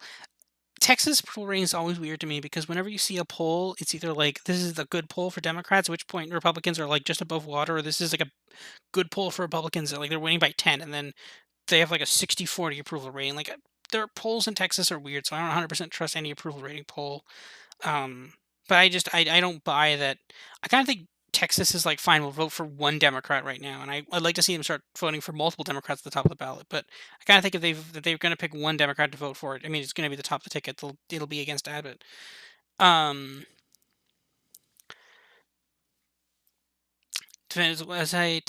Liberals are at 9 seats right now, not at 10 seats. Abbott approval equals opened up Texas equals freedom equal approve. It's not that simple.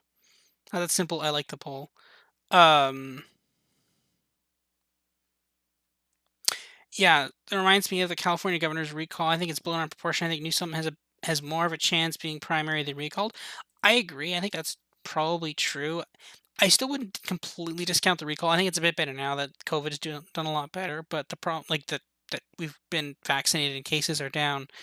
But the problem is that if you have something like a recall, it's differential turnout, right? The people who are going to be voting in that are going to be disproportionately Republicans who hate Newsom and want him gone, right? So, and the problem is you can have something where like you see this even in some northeastern states, like maybe Massachusetts or Vermont and New Hampshire, where if you get the right candidate and enough hatred for a particular person, like in Massachusetts, again when they won that Senate seat, right, that was Martha Coakley. If you have a bad candidate and you have the right Republican, then you can win the governorship. And again, I'm not saying that California is going to become a red state. Like, they're obviously it's not going to be a red state. Like fundamentally, in any general election, Democrats are going to win it.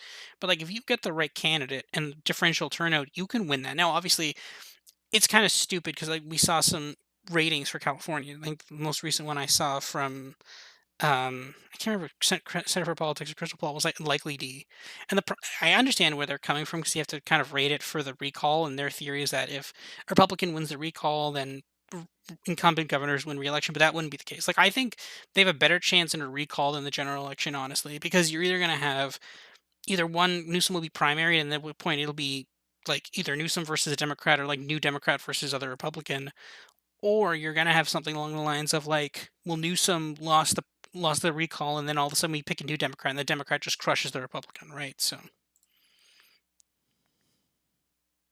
Yeah, and exactly as I was saying, right? Even a Republican candidate won governorship, not much could get done. Super majority Dem legislature. Yeah, exactly, right? Like this is the thing. Like it's not going to become a red state.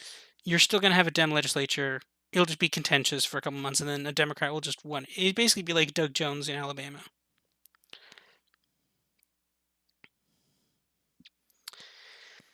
Okay, let's see what we've got here. Pally Sultan. So yeah, people have been saying about this before that it's probably not a bug.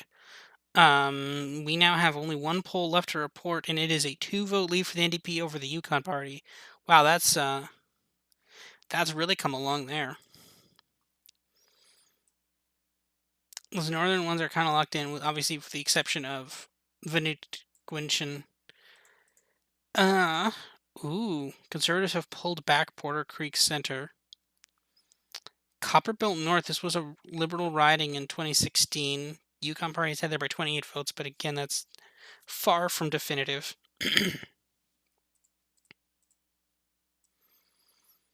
So very interesting. So this could be very interesting. We could see if this last poll could determine if this is an NDP seat or a Yukon Party seat, or if we can get double tie. If they win this seat, if Stacey wins this seat by 2, then we're looking at double tied ridings. How crazy would that be? Does Yukon have mail-in ballots? I don't think so.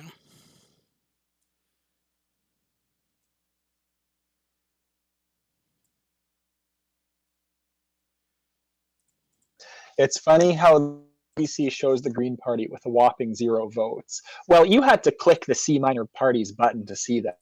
That's like pressing the C offensive content button on Twitter. Like you did that to yourself.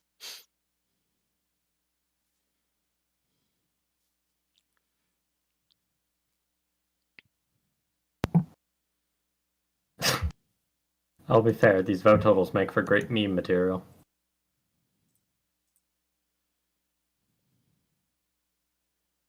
Just rooting for every party to get over 30%. Just rooting for every party to tie every riding. No, the Yukon Green Party was deregistered. It ran 0 candidates. Yeah. I think there's one independent in any one of these ridings.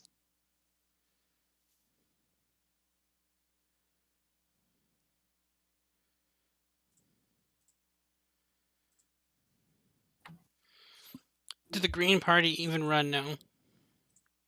No. Actually, I'm curious. I assume the Green Party ran in the last election, did they not? Let's find out. See if they ran. So we are closing the gap. Liberals are closing the gap. They're within. Yeah. So they did.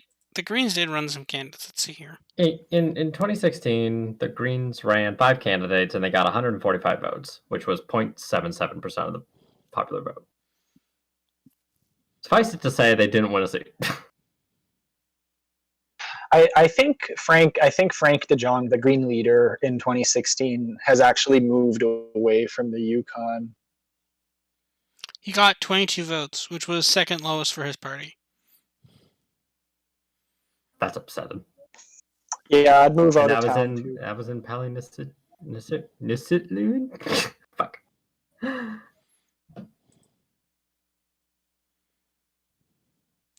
Imagine getting elected despite only getting 50 total votes. I got more when I ran for student council in high school. That's actually skillful. You win by 50 votes. That's like a blowout in some of these ridings. Beloved candidate gets 50 votes. And we're back to a flip. Mount Lawrence, Southern Lakes. This is the Florida of the Yukon. Hold on. I want to calculate these votes. Oh. Thoughts on the Saskatchewan election? That was months ago. That was months ago. We're still recovering from it. Okay. Hold on. Isn't Scott Moe in like vague trouble now? No. No. God, Is no. the Green Party of Yukon a cult? No, I'm thinking Brian Palliser in Manitoba. Is the Green Party of Yukon a cult? Depends on what you mean by cult. Those 77 people, they needed to be welcomed back to their families with open arms. Okay, I'm just like... I was like, hold on, this seems suspiciously similar. So far, total votes in the Yukon election is 14,698. For reference, when I ran, I won 13,769 votes in Niagara West. So there's less than 1,000. There's 900 votes more currently in Yukon total than I won as a second place candidate in a provincial election in Ontario. So what you're saying is you should be premier of the Yukon. Absolutely, I should be premier of the Yukon. So this is interesting. So we've had the final poll in Mount Lawrence, Southern Lakes. Liberals up by 40 votes, but yet not a call yet. Come on, CBC. Come on, CBC. Do the thing. This isn't Vanuktuk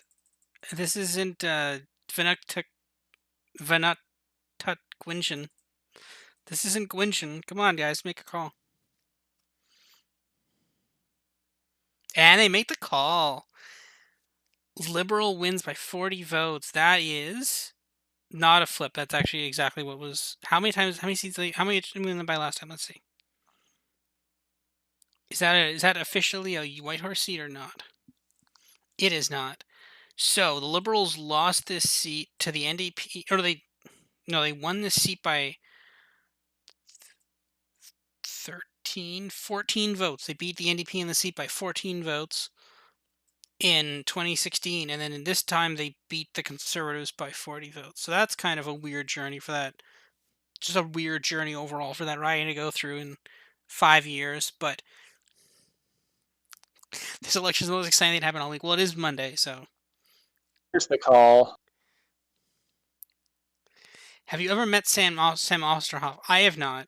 I think Curtis has, though. You probably went to a debate forum. I had to debate the man multiple times in person. Of course I did.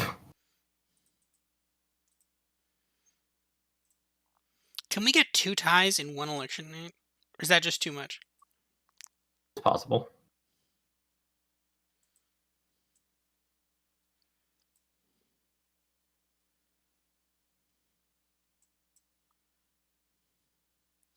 We want a coin flip. We cut live to a remote village in the Yukon where they flip a coin. Where would it even take place? Would it take place in the village? Would there be like a notary there? I assume. My guess is the RO would be involved with that, but Hillary Clinton just comes out of hiding and does the coin flip. The village coin flipper. I mean, the thing is, they've had to do it twice, so that's legitimately a job. What would the city council look like? Would there be a city council? It would be. It's run by the First Nation. It would be a band council. Are there any videos of one of Curtis's debates from Niagara West? I think there is still a radio debate up. I will actually look for it right now. Apparently, there's very high turnout in the Yukon. How can you tell? That's kind of rude. No, I know. It's a small territory. There was like what? How many votes were there last time? Like 20,000 votes. So 24,000 votes last time. Closing in on, well, yeah, last time turnout was 76%. So that is way better than the Canadian federal elections. 79.9. We don't know what turnout is here, though.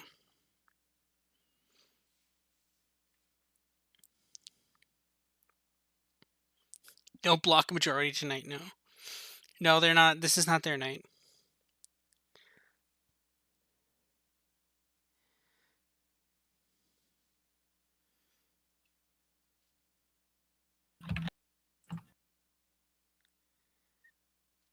$18,000 voters last time. 24,000 eligible voters, though. Oh, I was looking at the wrong thing. Maybe. Yes. Oh, there's 18,000 last time. 24,000. Okay, so we're closing in on 18,000 then. Here, let's do some math here. The Wikipedia article actually has two different turnout numbers in two different parts of the article, so 15, I might go and 15,000. look So at we're at that 15,000. 15,000 of 18. You're right, there is two different turnout numbers. How'd they get two different numbers? One of them is lying.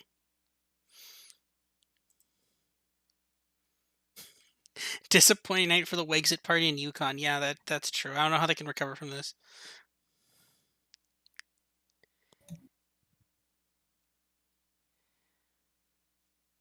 So 18,000 votes. So we're only a couple thousand away. I think we're 3,000 away from that. So, but I don't know where we're gonna get 3,000 votes though. Like a lot of these are fully reporting, aren't they? I think the rurals. It's more of the rurals that are fully reported. Let's see. Let's come down in here to 4 of 6, 6 of 7, 5 of 6, 4 of 9 Copperbelt North, 2 of 7 Riverdale South. Yeah, I guess. Oh yeah, good point. The Whitehorse ridings are overpopulated. Yeah, Porter Creek Center has fully reported now. Actually, we do full comparison. So Porter Creek Center is a conservative flip. So this is actually somewhat surprising. This is a Whitehorse riding. So let's see here. 693 to 611, 618. In 2016 it was. Okay, fine. Let's fine. Let's see if turnout increased in Porter Creek Center. 1633.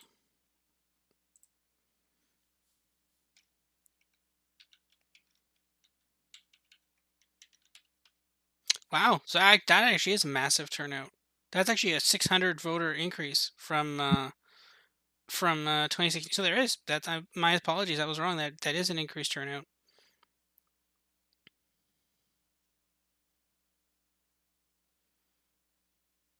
What was the final vote share of the election Curtis ran in?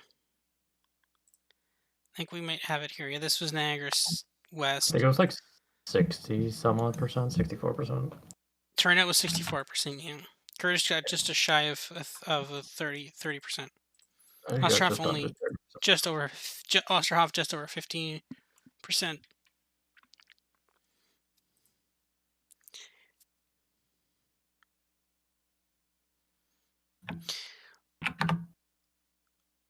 What do you think about the failure to form a government in Catalonia? Do you think the same failure could happen with 3 Scottish independent supporting parties in Scotland?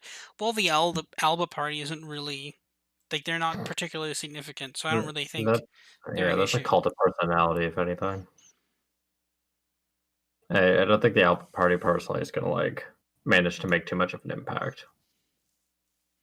And I say that because just the SNP is just such a behemoth of a party in Scotland that, you know, the Alba party can try, but it's not going to get off the ground very well. So is Vanat Gwinchin, is that called as a Liberal seat right now or not? Where is that counted on here, I wonder? It's currently held by the Liberals. No, but on the seat counts, who holds it? So technically, that's what 1, 2, 3. They're just.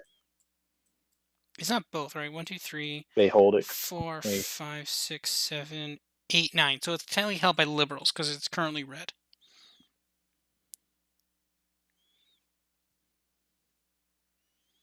So technically, that seat is one of the ones that's 9. So Liberals need to hold the seats they currently hold, which just got a lot easier. Yeah. Oh, but except it got a lot harder now because Copperbelt North has now been blocked off. They've called it for the Conservatives, which is a Conservative pickup tonight. So that's interesting. That might be a bit too early. But basically, Liberals need to hold on in these seats, which they are winning narrowly. And they'd have to win the seat that they are in third place in. And they have to win the coin flip. And they have to win the coin flip, and now it gets even closer. So we could be back here in a couple months, guys. You're gonna give me 2 Yukon elections within a year? Hell yeah! Because we could be back here. Because if they lose the coin flip, it's 8-7, 8-7-4, That doesn't sound fun. Well, you could do 8 and 4, which would get you to 12, which would have a majority. But then how long would that majority last for, though? I mean, the Liberal Party used to exhibit their failures in Copperbelt North and in Porter Creek Center. These are, like, relatively urban ridings. What happened here? And these are incumbents, too. Paolo Galena, he lost. Yukon said gay rights. I don't know what that has to do with it, though, but... Sleepy Rob. I mean, I am a little tired. It's fine, though.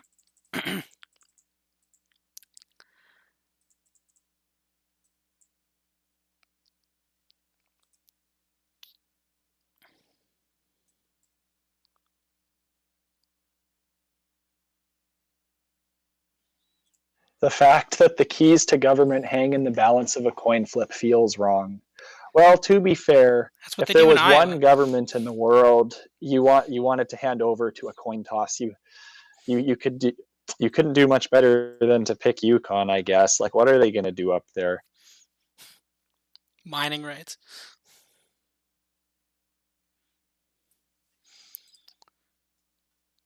Where's the NDP seat? The leader seat is... the NDP leader seat is the big one. What would be the big one? The big one in Whitehorse, like the one that goes into the mountains. Yep. Well, she's gonna get to determine whether or not there's a coalition government or not. So.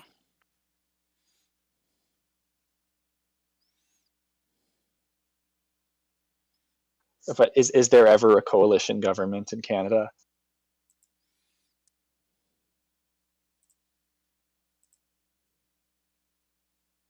People are talking about Curry Dixon. They're saying he's returned. He was not. He left and came back. So that's why he won re-election.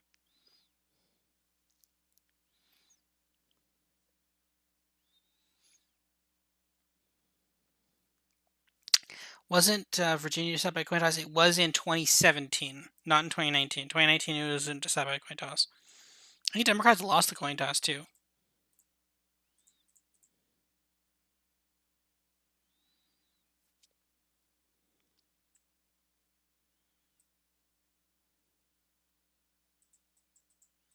I mean, what polling were the Yukon Liberals looking at when they called this election? This is their 5-year mandate. Yukon has a fixed date election law. Okay, never mind. They were legally compelled to do this. This is like the only recent election in Canada that was called when it was supposed to be.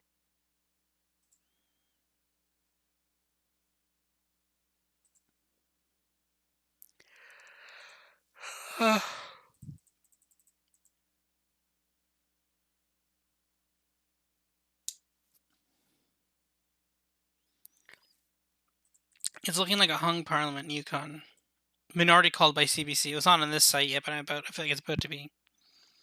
But yeah, I don't see a path for a majority. There was a brief moment in time when the Conservatives could have gotten a majority, but I think it's going to be a hung parliament. Hung parliament, minority, whatever you want to call it. Well, see you next year. Will it last a year? How contentious will it be between these party leaders? That's a darn good question. I don't have a great answer to it, but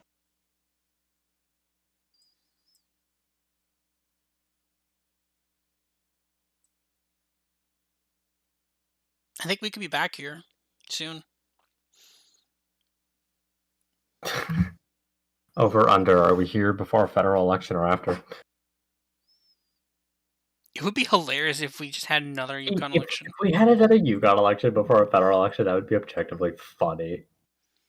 That would actually be hilarious. If we had another Yukon election, if we had a UK election and then another Yukon election, that would actually be... Maybe we'd actually have to build...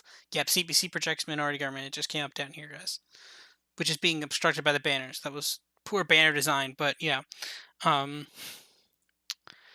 So we'll have to see. I mean, it would be funny if like there's a UK election and then another Yukon election and then yeah. Wow, that could be very interesting. So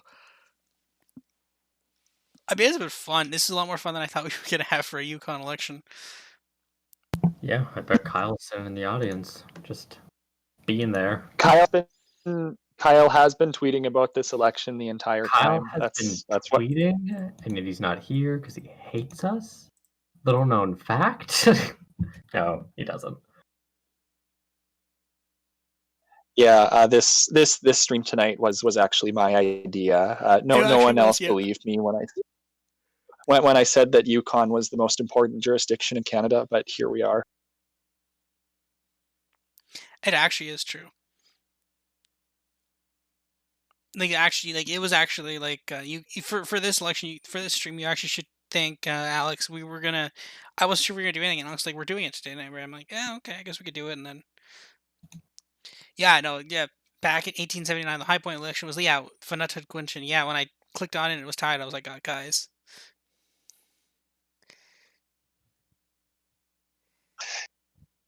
Yeah, see, Yukon was a near tie in the 2019 federal election, so you can make whatever take you like about what this means.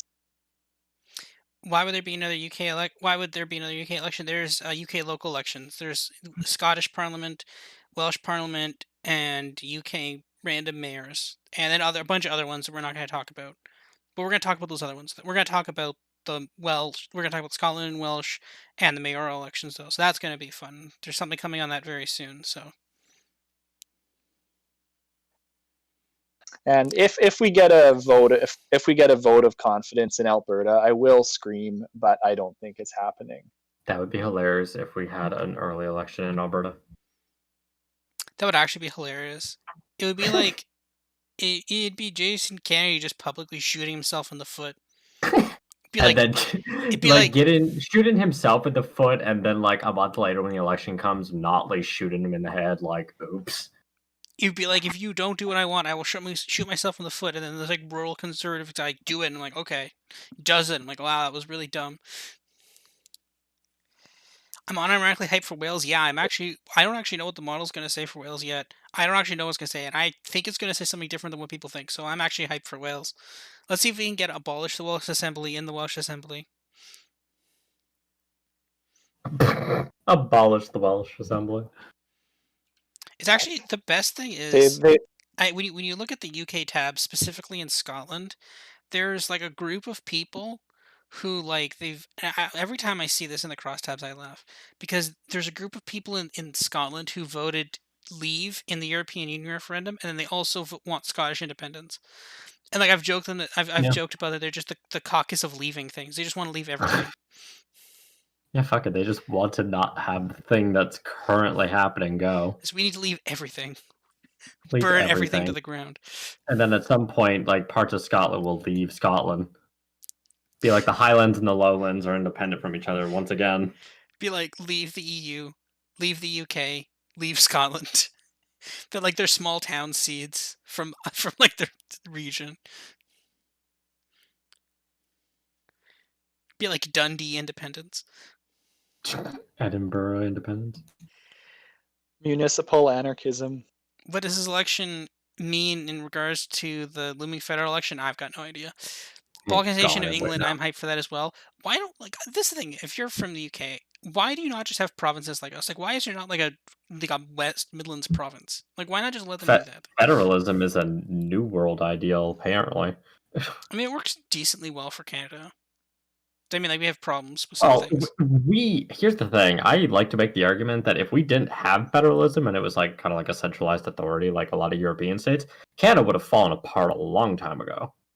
Like, I think that if it wasn't for the fact that we have federalism and like such a decentralization of like political power and representation for provinces and such, that like Canada would it's a miracle that Canada has survived as a nation throughout this entire time, given like the vast regional differences.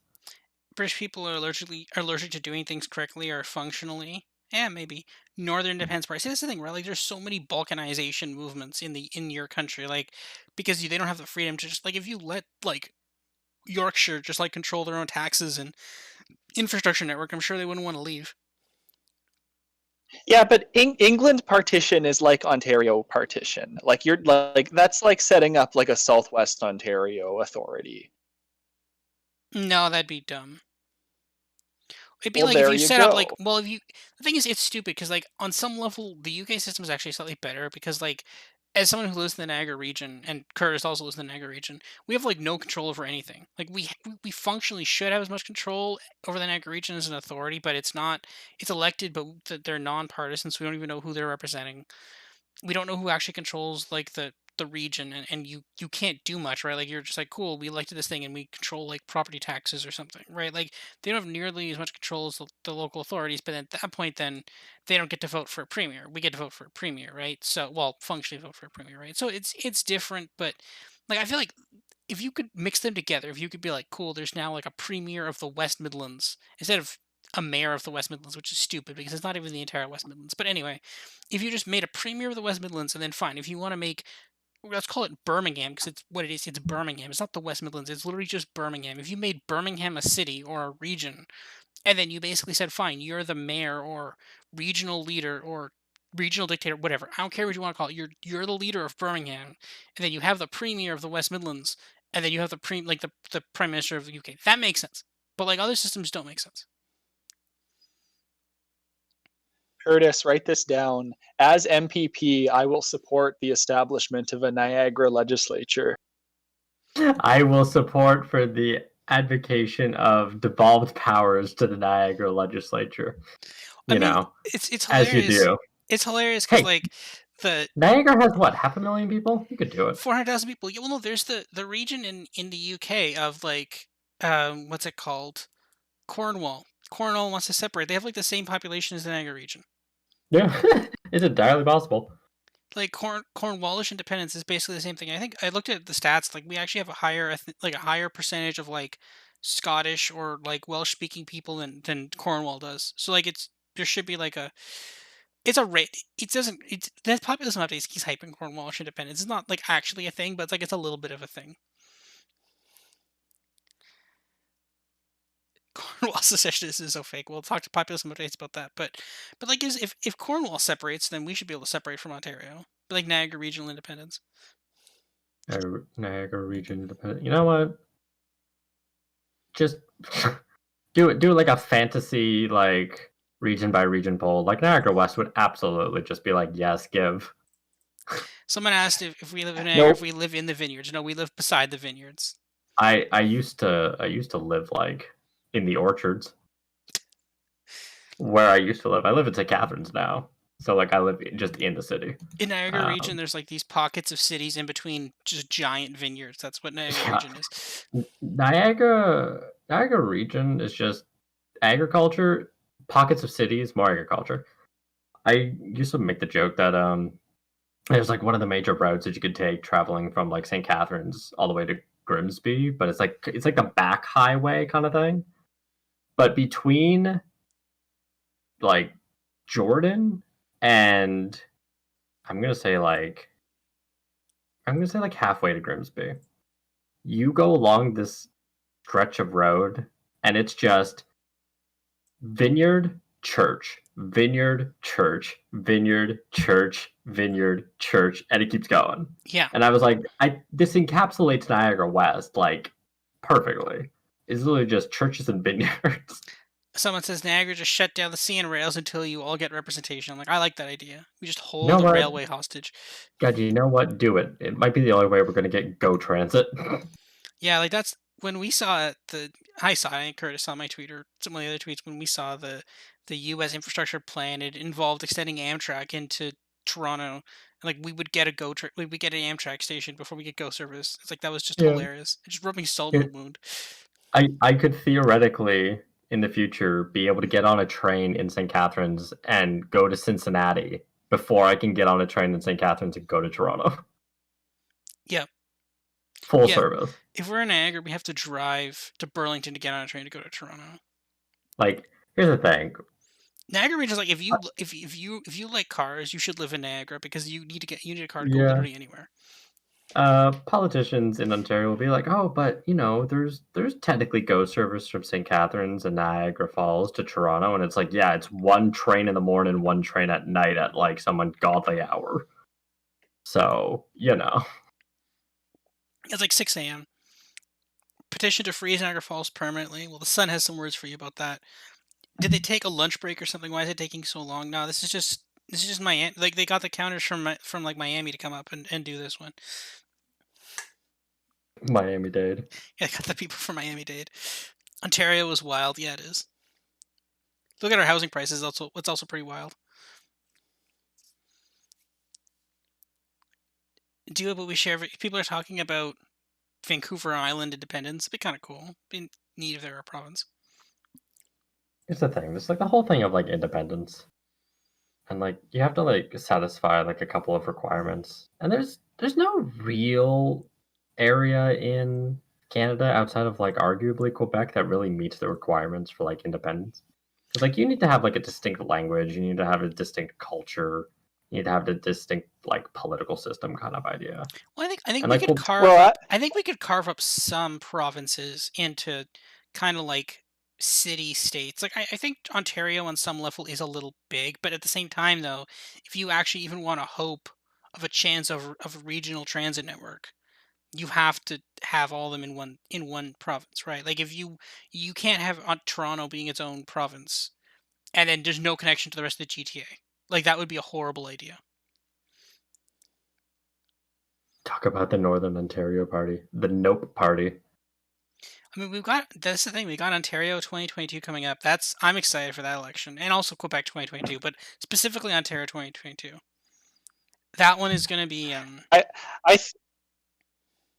I think Northern Ontario is more deserving of provincehood than Vancouver Island. I'm sorry. It's actually it's going to be so like I'm actually so pumped for Ontario 2022 because it's actually going to be that would be when Lean Toss-Up comes full circle. Yeah. Because basically the Ontario 2018 election was functionally, although it didn't exist at the time, it was functionally that led to the creation of Lean Toss-Up. So it'll let us come full circle. Because basically the Ontario results were like basically what led to the creation of the Lean Toss-Up models. Like that's literally, it's a crazy story. That'll be for like one more day, but like that's basically yeah, it'll be full circle. BRB starting the Pickering Independence Party. Yes. What a random thing to do. Be like, yes, HIP. Specifically advocating for independence so they can protect their one last nuclear plant. This is kind of why I hate the Bloc, right? Because like you could easily make like a party, like an Ontario party, which would be like we want like a subway to go from Toronto to Niagara Falls, and you'd get like the entire GTA vote. And like it's so stupid that like in Quebec you can be like we're just a regionalist party, vote for us. Like if every province did the same thing, like that would be the problem, right? Like and that's with the Pickering Party or like Northern Ontario. Like Northern Ontario is kind of fair because I guess you could argue that they have individual issues and they do, right? And they actually have been given extra representation, right? And it's kind of weird that they vote on affairs in like Toronto or something, right? And vice versa, MPs in Toronto control what happens in the north. So that actually kind of makes some sense, but like regionalist parties are kind of dumb and funny, but kind of dumb. Paramilitary violence between the Pickering Independence Party and the Ajax Independence Party. Who said Can't that? wait for the Peel Independence Party. The Peel there's a weird thing where like Mississauga wants to separate from Peel or Brampton wants to separate. It's a weird thing where they don't want to be in the same region anymore. It's hilarious. Mississauga wants out, I believe. Yeah, I did the meme because I basically took the Brexit bus and I like basically replaced the message for the Brexit bus to be like Mississauga leaving. It was hilarious. I'm gonna find that 1 second. This is a Bloc hatred thread, 1 out of 937.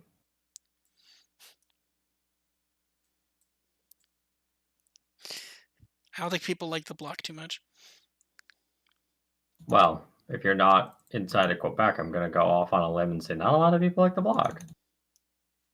Anglo-Canada is just like, hey, what the hell? And then Anglo-Canada decided to create the Maverick Party.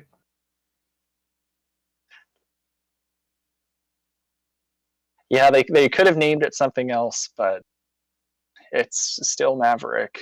What are the odds on a bloc minority in the next federal election? Okay, you know, theoretically, it is entirely possible that like the bloc could form like a minority government, but they'd have to win like every seat in Quebec, and all the other parties would have to drop below 87 seats.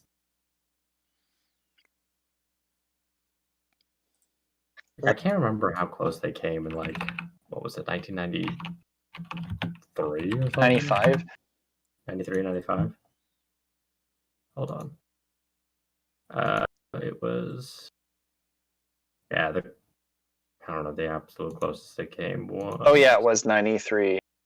And even then it was like, the Liberals still had a majority government.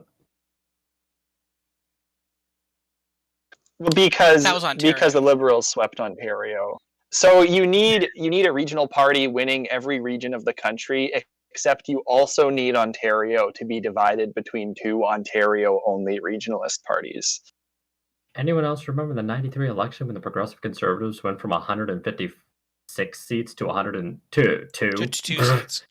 2 seats? That was brutal. Like, that's just like, your party's dead. And the thing is, they still got 16% of the vote. They still got, what, like, more than double what the NDP got that election. And they still had 2 seats while the NDP had 9. Truly the Alberta party of the 90s. Truly. And the thing is, they didn't even win any seats in Alberta. Well, what I find really funny is that the two PC seats from 1993, neither of them are Conservative today because they're Sherbrooke and St. John, New Brunswick. Fuck you, Unmavericks your party.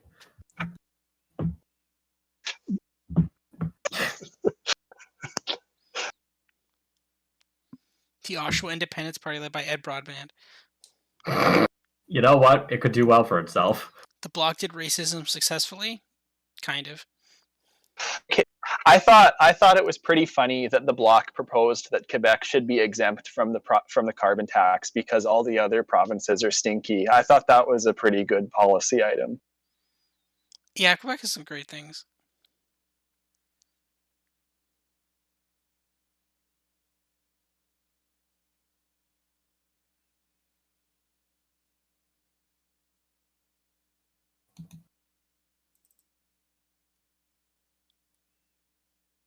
Ah, 17 years later, and the Conservative Party, from its founding, now has the Royal Canadian Air Force logo.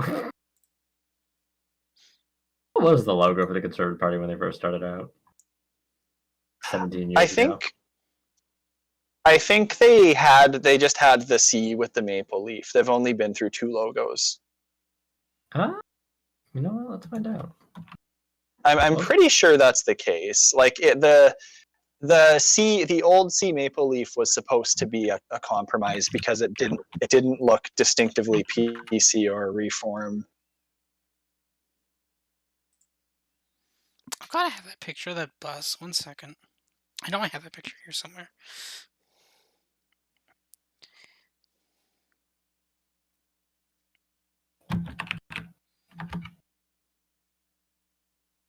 Yeah, I'm gonna go on the record as saying I'm a new Conservative logo hater. The old logo was better. The new one sucks. You know what? I actually prefer the old logo over the new one. It's not like a huge difference, but you know. You want to know what party needs to update its logo though, federally? Which one? No. NDP. The Greens? Oh. The NDP doesn't even have a logo. We're just like, here's the letters. Yeah, what's there to update? It's the NDP. The N stands for new. The D stands for Democratic. What else do you want? They could have like a little bit of flair. Just a little bit. You know what federal party I think needs to update its logo? The Greens. Okay. I think they could really improve on their silly little spirograph. And here's the thing, Kyle would yell at you for that because he actually likes it. It looks cool. It's just implemented in a really mid-2000s way. Like, here's the thing that I have an issue with the green logo. It's the fact that all of their provincial parties, almost all, use like some variation of the federal logo, and it's like, Can you guys just maybe make something a little bit unique to your province? Okay, so we do have some more results coming in here now. Like at least with the Ontario Greens, they don't go with that and they just chuck in like the Trillium. Like Yeah, I believe there's only two polling places still outstanding. There's one in Whitehorse Central remaining, and then there's the long-awaited Pelly Niskulkin. Anyway, I'll show you. Archie Andrews defeated Jughead to take Riverdale North. Here was the Brexit bus I made for Peel. let's fund our what and then leave instead. Well, that's because in the original ad they had let's fund our NHS instead, but like they just like let's just leave because we could save 87 million a year. And I'm like, what are they going to fund? Oh, question mark. Just Mississauga things. It's such a hot girl stuff. It's such a random meme. It's like hilarious. But anyway, what should the new logo be? I think they're talking about we're redesigning the Green Party logo now. You've committed yourself, Alex. It's the Green Party logo can stay mostly the same. It's just that the pattern in the middle is too fiddly and complicated. It needs to be perfectly symmetrical. All right, so we're at 18,170 votes, whereas in 2016 we had 18,840 votes. So we are actually down 700 votes, and I'd assume the population of Yukon increased. Generally, it does. That's what the estimates are saying about Yukon's population. Well, if it's a younger population, you would assume it would grow. Yeah, Australia gets a green triangle. We could take the green square. The next country to think of this idea would have to settle for a green pentagon. So wait, would the lot count as an extra vote in no. Gwinachuk? No. Oh. And the final votes are in Pelly Nisultan. And it appears as though the Conservatives have won that seat. Oh my god! Apparently by a large margin. 24 vote. It's a Yukon blowout, 28 votes. Actually, the biggest blowout we had here is this Lake LaBerge. 540 votes, I think. Wow. That's a blowout. That's a 63-20 blowout. That's the exurban blowout right there. Yep, so as Cami D-Light is asking where are the seats, so this is fun. So, yeah, 9-8-2. Assuming that the Liberals hold on in their one seat, which it appears as though they will. They have a lead of 56 votes. Lib and Yukon Unity Government. Would they be able to work together? German-style grand coalition. That's just not something we do in this country. They would be making it up as they went. You know what? Actually, 8-8-2 tie. People are saying that theoretically it actually could be 8-8-3 tie if the NDP win the lot in Gwinachuk. If they do, it's 8-8-3 with the NDP deciding who would get the majority. Well, I think 8-8-3 would be a more elegant sounding seat count. I'll be personally rooting for that. It would be interesting because if you're the NDP here, you're sitting at 30% of the vote and 2 seats. So actually, we were right. Yeah, someone said chaos. Yeah, this was definitely chaos. The Conservatives would have just won the popular vote with almost 40% of the vote of the popular vote. Liberals only down to 32% of the popular vote. Who do you support if you're the NDP? If the Conservatives say, okay, we'll give you things you want, what do you do?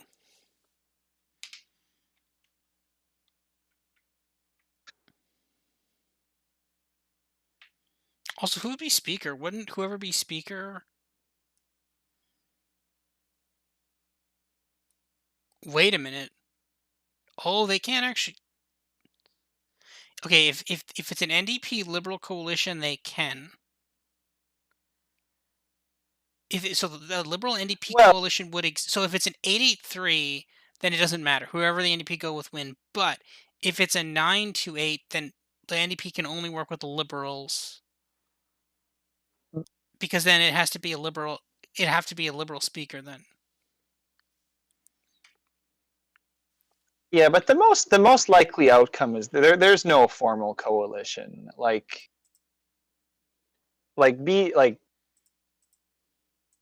I mean, maybe they'd try to copy BC because Yukon gets all its media from BC, but even then, like that fell apart prematurely because Canadian parties don't actually respect coalition agreements that they make.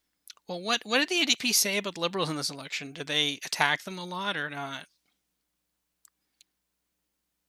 Usually, Yukon elections have like one campaign issue, but I haven't been following what this one was.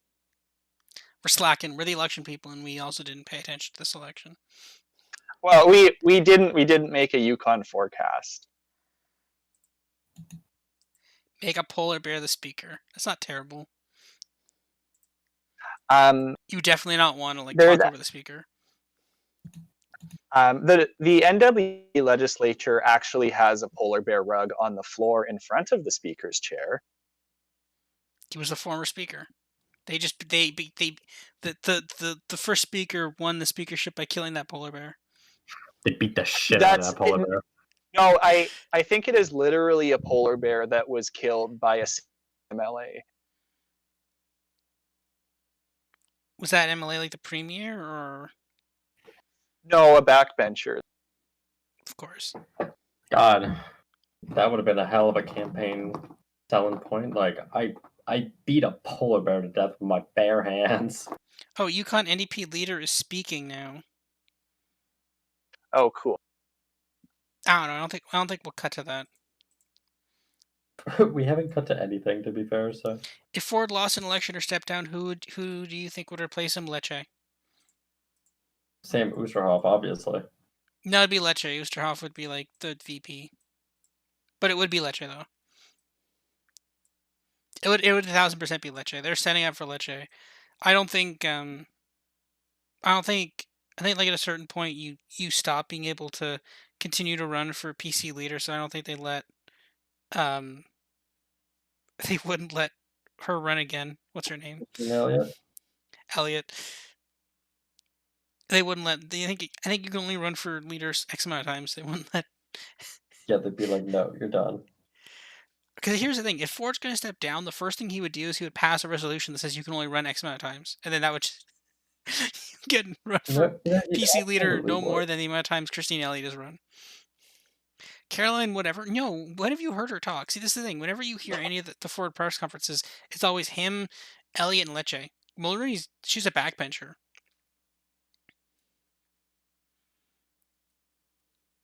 Caroline Mulroney was like this big, like supposed to be up and coming person, and then just like what happened to her? She disappeared into the backbenches. Christine Elliott, it was her turn.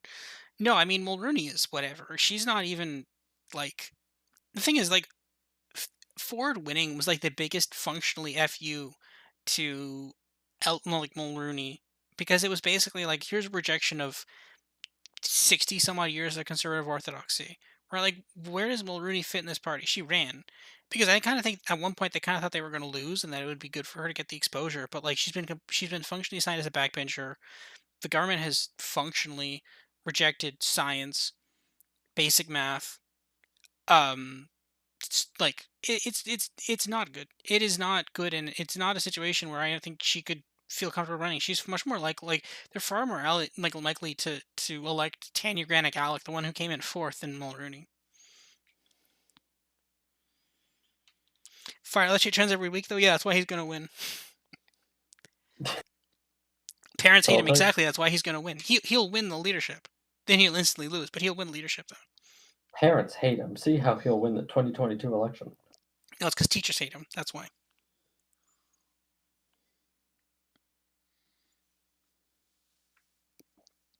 It's like those shitty clickbait. Mike Harris Jr. for premier. It'll be a confusion because he ran against the other Mike Harris. Mike Harris versus Mike Harris? Yeah, because remember, no, because there was like a battle in, well, it was Waterloo, Kitchener-Conestoga, because Mike, it was used to be represented by Mike Harris, but then that Mike Harris stepped down, and then the Mike Harris, who was the son of the former premier Mike Harris, took over. So Yeah. Lisa Raitt for next premier, no. Oh god, I remember Lisa McLeod, and she did like crazy things, and then she got backbenched too. Yeah, because she was the one in charge of the autism file, and then she bungled it so hard that they're like, you have to be delegated to the backbenches. Ford kicked out the other Mike Harris, did he? I can't remember if he did. Yeah, I think he did. I don't know if someone brought this up. We didn't talk about Morris in Australia. My kind of lean is that Liberals might, or not Liberals, Labour might actually win the next election. I think they're kind of due in Australia. But again, we'll have to wait. We'll have to see. Let me see. Oh, he kicked out the other Mike Harris because he supported Christine Elliott. Yeah, I think Mike Harris won a primary against Mike Harris, which was not confusing at all. Also, it also further cements that Kitchener-Conestoga is it's the Florida of Ontario, because that was also a close election, and then it was a close federal election in 2019 too. So that's my pet theory, is that Kitchener-Conestoga is the Florida of election results in Ontario. Let's find out how much support the New Blue Party of Ontario can get. What is that? That's just the anti-lockdown party? No, it's Belinda Carajulios. I don't know how to say her last name. Anyways, she got booted out of the PC party. Yeah, because she was anti-lockdown, right? I don't know if it was her that was the anti-lockdown. I know there was the other dude who was anti-lockdown. Hillier. No, Hillier got booted out. There's another one. The fact that Hillier got booted out for, I don't want to, being annoying. I think I can't remember what it was. No, he was one of the first ones to go, and he just got booted for. I think he was just being a nuisance to them. I think he like threatened them with like some sort of details. It was a weird thing. That was like Policy Drag. No, he was suspended from caucus because of making disrespectful comments to parents of children with autism, and then he was expelled. Is he the one who didn't clap or not? I can't remember. Wasn't someone kicked out for not clapping enough? I know Amanda Simard left because she didn't like the cuts to the French language. That's right. She was kicked out because she didn't clap. It's hilarious that we can go through so many of them. Like, it's actually objectively hilarious that we're like, oh, was that one kicked out? Was that the one kicked out for not clapping? Hold on. Right. Hillier was booted out for comments made about francophones and autistic folks originally, yeah. But now he's anti-lockdown, anti-mask. Belinda was booted because she voted against the COVID-19 emergency bill early on. Yes, and there's another one that joined her too. The one from, I think it was somewhere in Roman New York. Barber. Yes. Roman Barber was the dude who like openly voiced his opposition to the lockdowns, and that got him kicked out. Yes. So many. It's kind of like an upsetting amount of people that have been kicked out of that party. Like, it's just good that they won 76 seats, so they can afford to lose 5 people. I think early on, like if you did the rate, like if you figured out like the rate of their kicking people out, they would have like, if the pandemic hadn't happened, they like may have naturally had like a 3-seat majority by now. Probably. Amanda Simard left for her own. She's liberal now. Yeah, because she realized that her riding was like one of the most vulnerable. I think from day one we had her riding as like as a liberal pickup. So insert typical NDP line of, look, there's no difference between the Liberals and the Conservatives, obviously.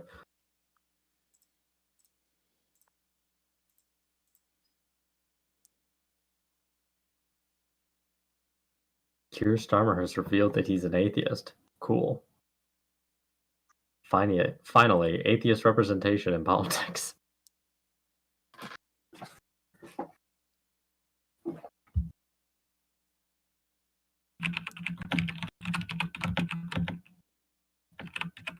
It's actually something that I'm gonna see if I can find it. Hold on. Wait, is this actually true? What? The Keir Starmer thing? I think so. To be careful on reporting that. Maybe? Who knows? Let me check. Let me Google this. I get added. Why am I getting added?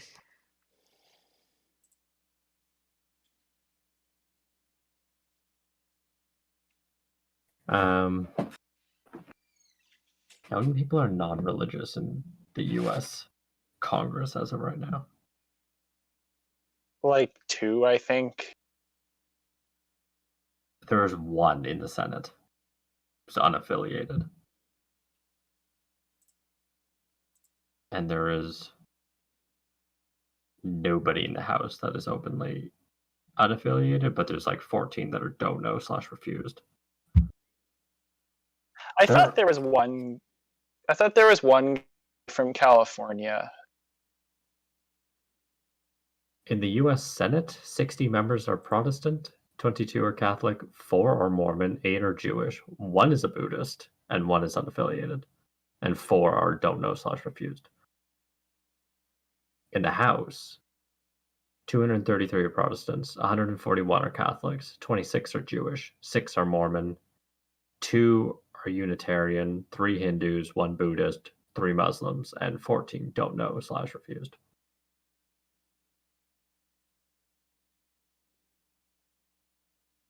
There is, I would say like the don't know/refuse are probably like the atheists/agnostics, and they just didn't want to like openly be like, oh yeah, I'm not religious, because religion playing an important part in American politics is a thing.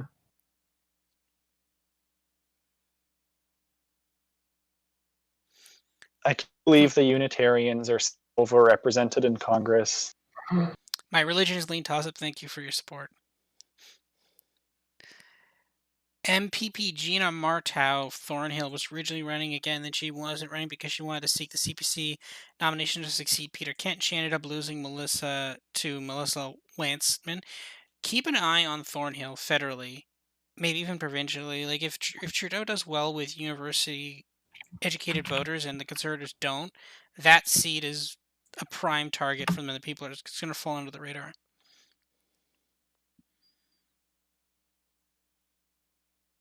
I don't know if we have religious stats for Canadian legislators. Yeah, I don't know.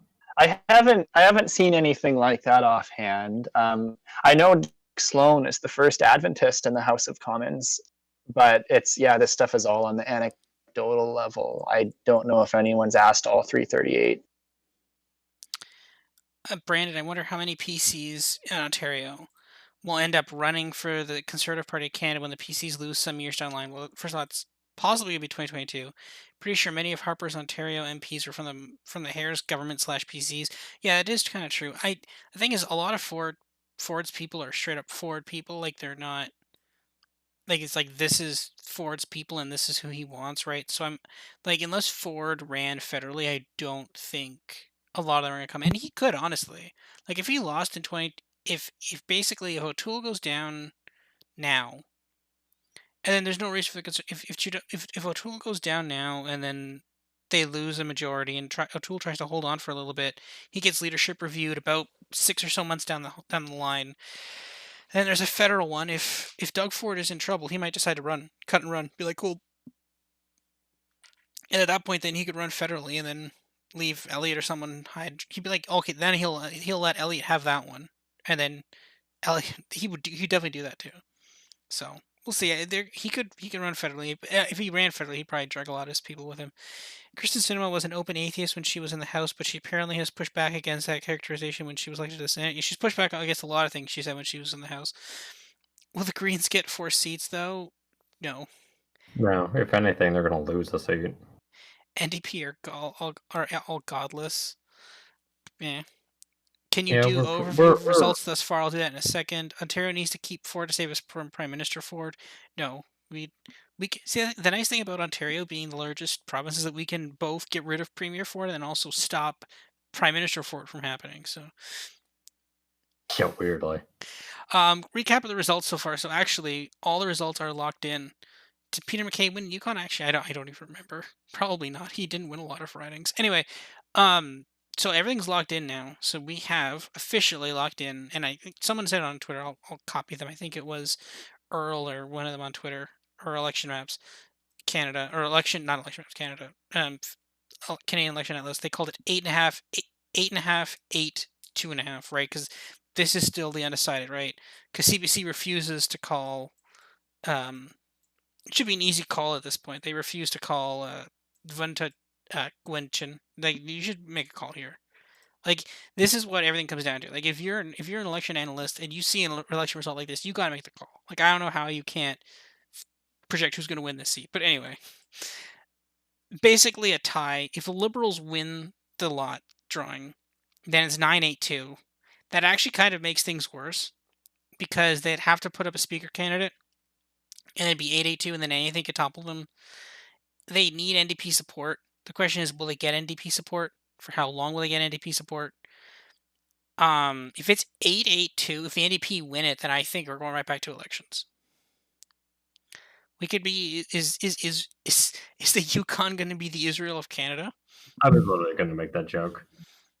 We're going to have 4 elections in a year. Do you think there'll be another Catalan election? We don't really follow Spanish politics too much, at least not yet. But I don't know.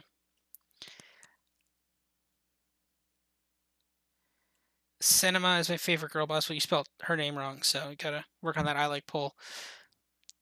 Wasn't Cinema the one who very bougily decided to vote down a minimum wage increase? Yeah, that was not great. Yeah. You just hate to see a girl boss winning. Her haters. Like, she's gonna get primaried for that. Like, she's straight absolutely. Up like that alone will get her primaried. It was so dumb. Kelly has a much higher net favorable. Now, mind you, he just came in, so there could be that. But nothing happened in the last 2 years of the Senate. Like, literally, nothing happened from 2018 to 2020. Like, the opinion of no one changed really. Yeah. Last 4 minutes. If anybody has any last pressing questions they want to ask. Yeah, we're probably gonna wrap this up. So, again, you guys will see us. We're gonna wrap this up soon. You guys will see us on UK election night in a couple weeks. Does the Higo face while voting to 50-minute wage increase? No. Don't do the Oh my god, it's 2 a.m. Yes, that is correct. You see, the thing is, I like poll. You now told us where you live. You now told us you live on the East Coast, so now we know we can go to your house. Now we know where you live. No, I mean, the thing is, yeah, you're gonna see us again on UK election night, whatever that is. I believe it's the first Thursday of the month, so it's a couple weeks away from now. We're gonna have a model for that and something else for that too. Something that's actually very big. You guys are gonna really like. The 27 people remaining, you're gonna really like the thing. Yeah, it's something really cool. For anybody who is in this chat who really likes UK stuff, yeah, we've done something really cool. So yeah, that's coming before the UK election. You're going to see us then. Probably will get a bigger crowd than this one for obvious reasons, other than the fact that it will start at 5 o'clock, not 11 o'clock at night. So also it'll be the UK and not Yukon. Yes. So we will see Scotland, Wales. Will we all be using British accents? I don't know. Probably not. I mean, we'll actually make projections, probably. On principle of my Scottish heritage, Grandma. I refuse. We won't be using British accent, but we might make references to Braveheart. We'll have to see. Please don't. We might. Please, Carlometer, please stop this. Stop this insanity. Drakeford body pillow. I don't know what that means. I'm begging you to not do that anymore. So yeah, you'll see us again in the UK, provided, of course, that is a conventional election night with results. Again, I don't 100% know how the UK is doing that with that, but I'd actually have to go back and rewatch the 2016 election night for that. Maybe that exists on BBC, so I'll have to see how they do that. But yeah, we'll be there for that, and we're gonna have analysis on that, and yeah, I can't say yet, but it's actually we have something really cool planned for that, so don't worry about that. But yeah, so I think that's pretty much it. Any last final thoughts here before we end the election night coverage of the Yukon Round 1?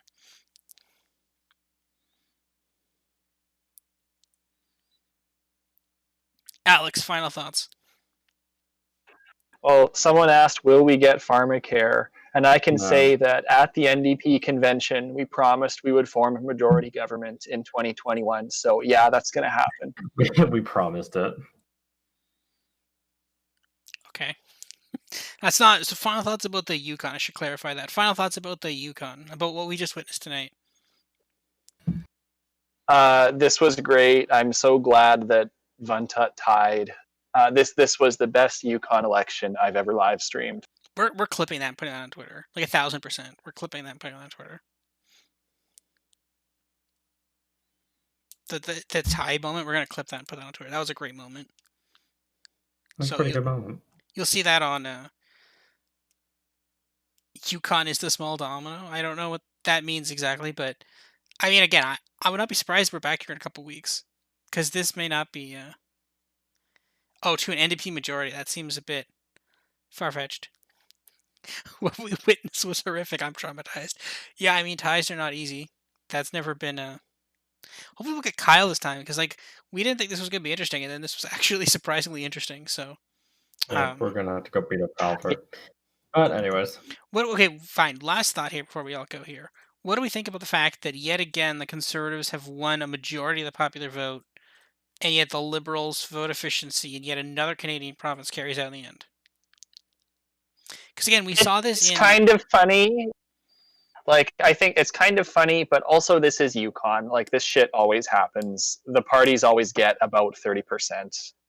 The seat count is always fucked. They won by 1,300 votes. They won 7,400 to 6,100. Well, I gotta say, that's pretty funny. I mean, it is funny because what was it in New Brunswick 20? Oh no, that went the other way, right? The Liberals won the popular vote, and the Conservatives got more seats in New Brunswick 2018.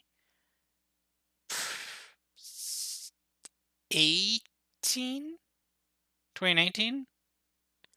One of those. It was 2018, I think. New Brunswick, the one before the last one. Yeah, that one went against the Liberals, and then we could have had that in Newfoundland in 2019 where the Conservatives won the popular vote, but Liberals actually won a majority. So I think right now we're starting to see, and again, one thing we might get from this tonight, and we're starting to see this in other provinces as well, is that we might start seeing some some approval rating, like some increased approval for some sort of proportional representation, right? Like you can only have results like this so many times in so many different provinces. Yeah. Before people are like tired of this and like we got to do this, right? Like especially in Ontario, like I mean obviously it's people always complain about it. It's unfair on one hand because people always complain about the Conservatives when they win with 40% of the vote, and then they ignore when the Liberals win a majority with 40% of the vote, right? And the reason they ignore it is because obviously the NDP got like 20%, even with the Liberals get 40%, the NDP still get 20%, and then it's a lot easier to see those 20% of people voting for or being more okay with a Liberal government than a Conservative government. So people give the Liberals kind of a free pass on that one, but there's only so many more times that people can accept results where we just get like a completely distorted result like this before people start calling for more PR. Lee toss-up shows for PR. Yeah, we kind of are. I'm not going to lie. We are kind of shows for PR. What do you think, Alex? Do you think we're going to start seeing more calls for PR after this Yukon election tonight? Not outside Yukon. Like I don't. It was really funny watching election Twitter follow the Yukon election out of boredom. Like that, this has been a really wholesome night. But even at the national scale, like the Yukon election results are not going to make waves. I don't think this changes much at all about any national topic. I do think that this is a pretty good reason for Yukon to adopt proportional representation. And that actually could happen. Like Yukon is the kind of weird small jurisdiction where a campaign for PR could actually take off. And then if we get that, then it'll start having national consequences once Yukon's new system is actually up and running. So about the domino thing, like, yeah, I mean, of course, Yukon is the first step to an NDP majority in 2021. Like, that's definitely true. But also, yeah, Yukon could be the first domino to PR being adopted in other Canadian jurisdictions. They just have to actually do it first. And the territory's bigger neighbor, BC, has voted down PR how many times now? Enough. It's like 3. The joke is that BC hates proportional representation, but will call referendums on it anyway. Yeah, I mean, if we started getting support for it in some provinces, right? Like if Yukon did it, which again obviously isn't a province, but if Yukon did it, then you could see some other provinces like maybe PEI or yeah, like it'd be PEI possibly if the Liberals were to sweep to power in New Brunswick in 2024. They could potentially look at doing it. It would probably take Liberal losses in something like Nova Scotia and Newfoundland, and then them going back into power to do it. But like Ontario could definitely see it if Stephen Del Duca does not do well as Liberal leader and the NDP surge back up in Ontario. I think if they were to win, I think they would implement it if they won. Maybe in Alberta. I don't think they do proportional in Alberta. I think they'd be fine with that. no. But I think maybe Manitoba and when it's a lot of two-party systems, it's not really a big deal. I think BC might look to it in the future. Maybe the Liberal Party in BC might try to, but I don't know.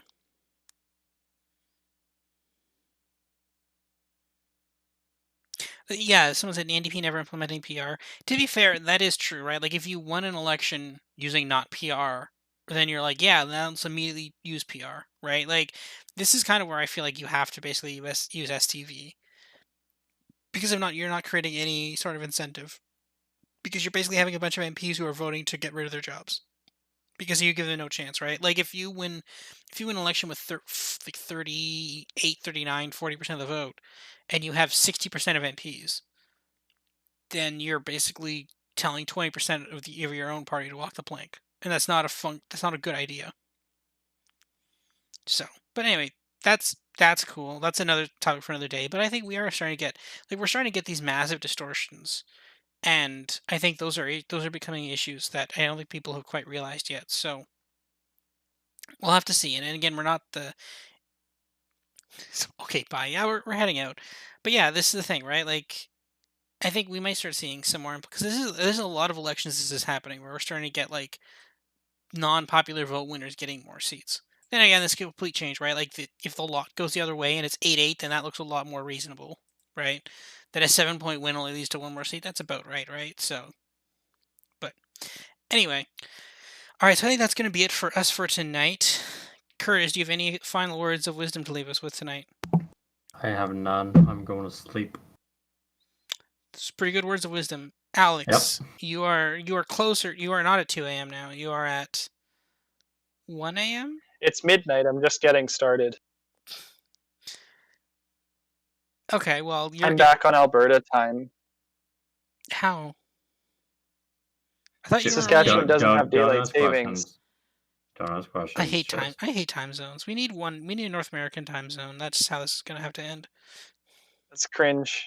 Bad idea. Sorry. That's my final word of wisdom. Okay.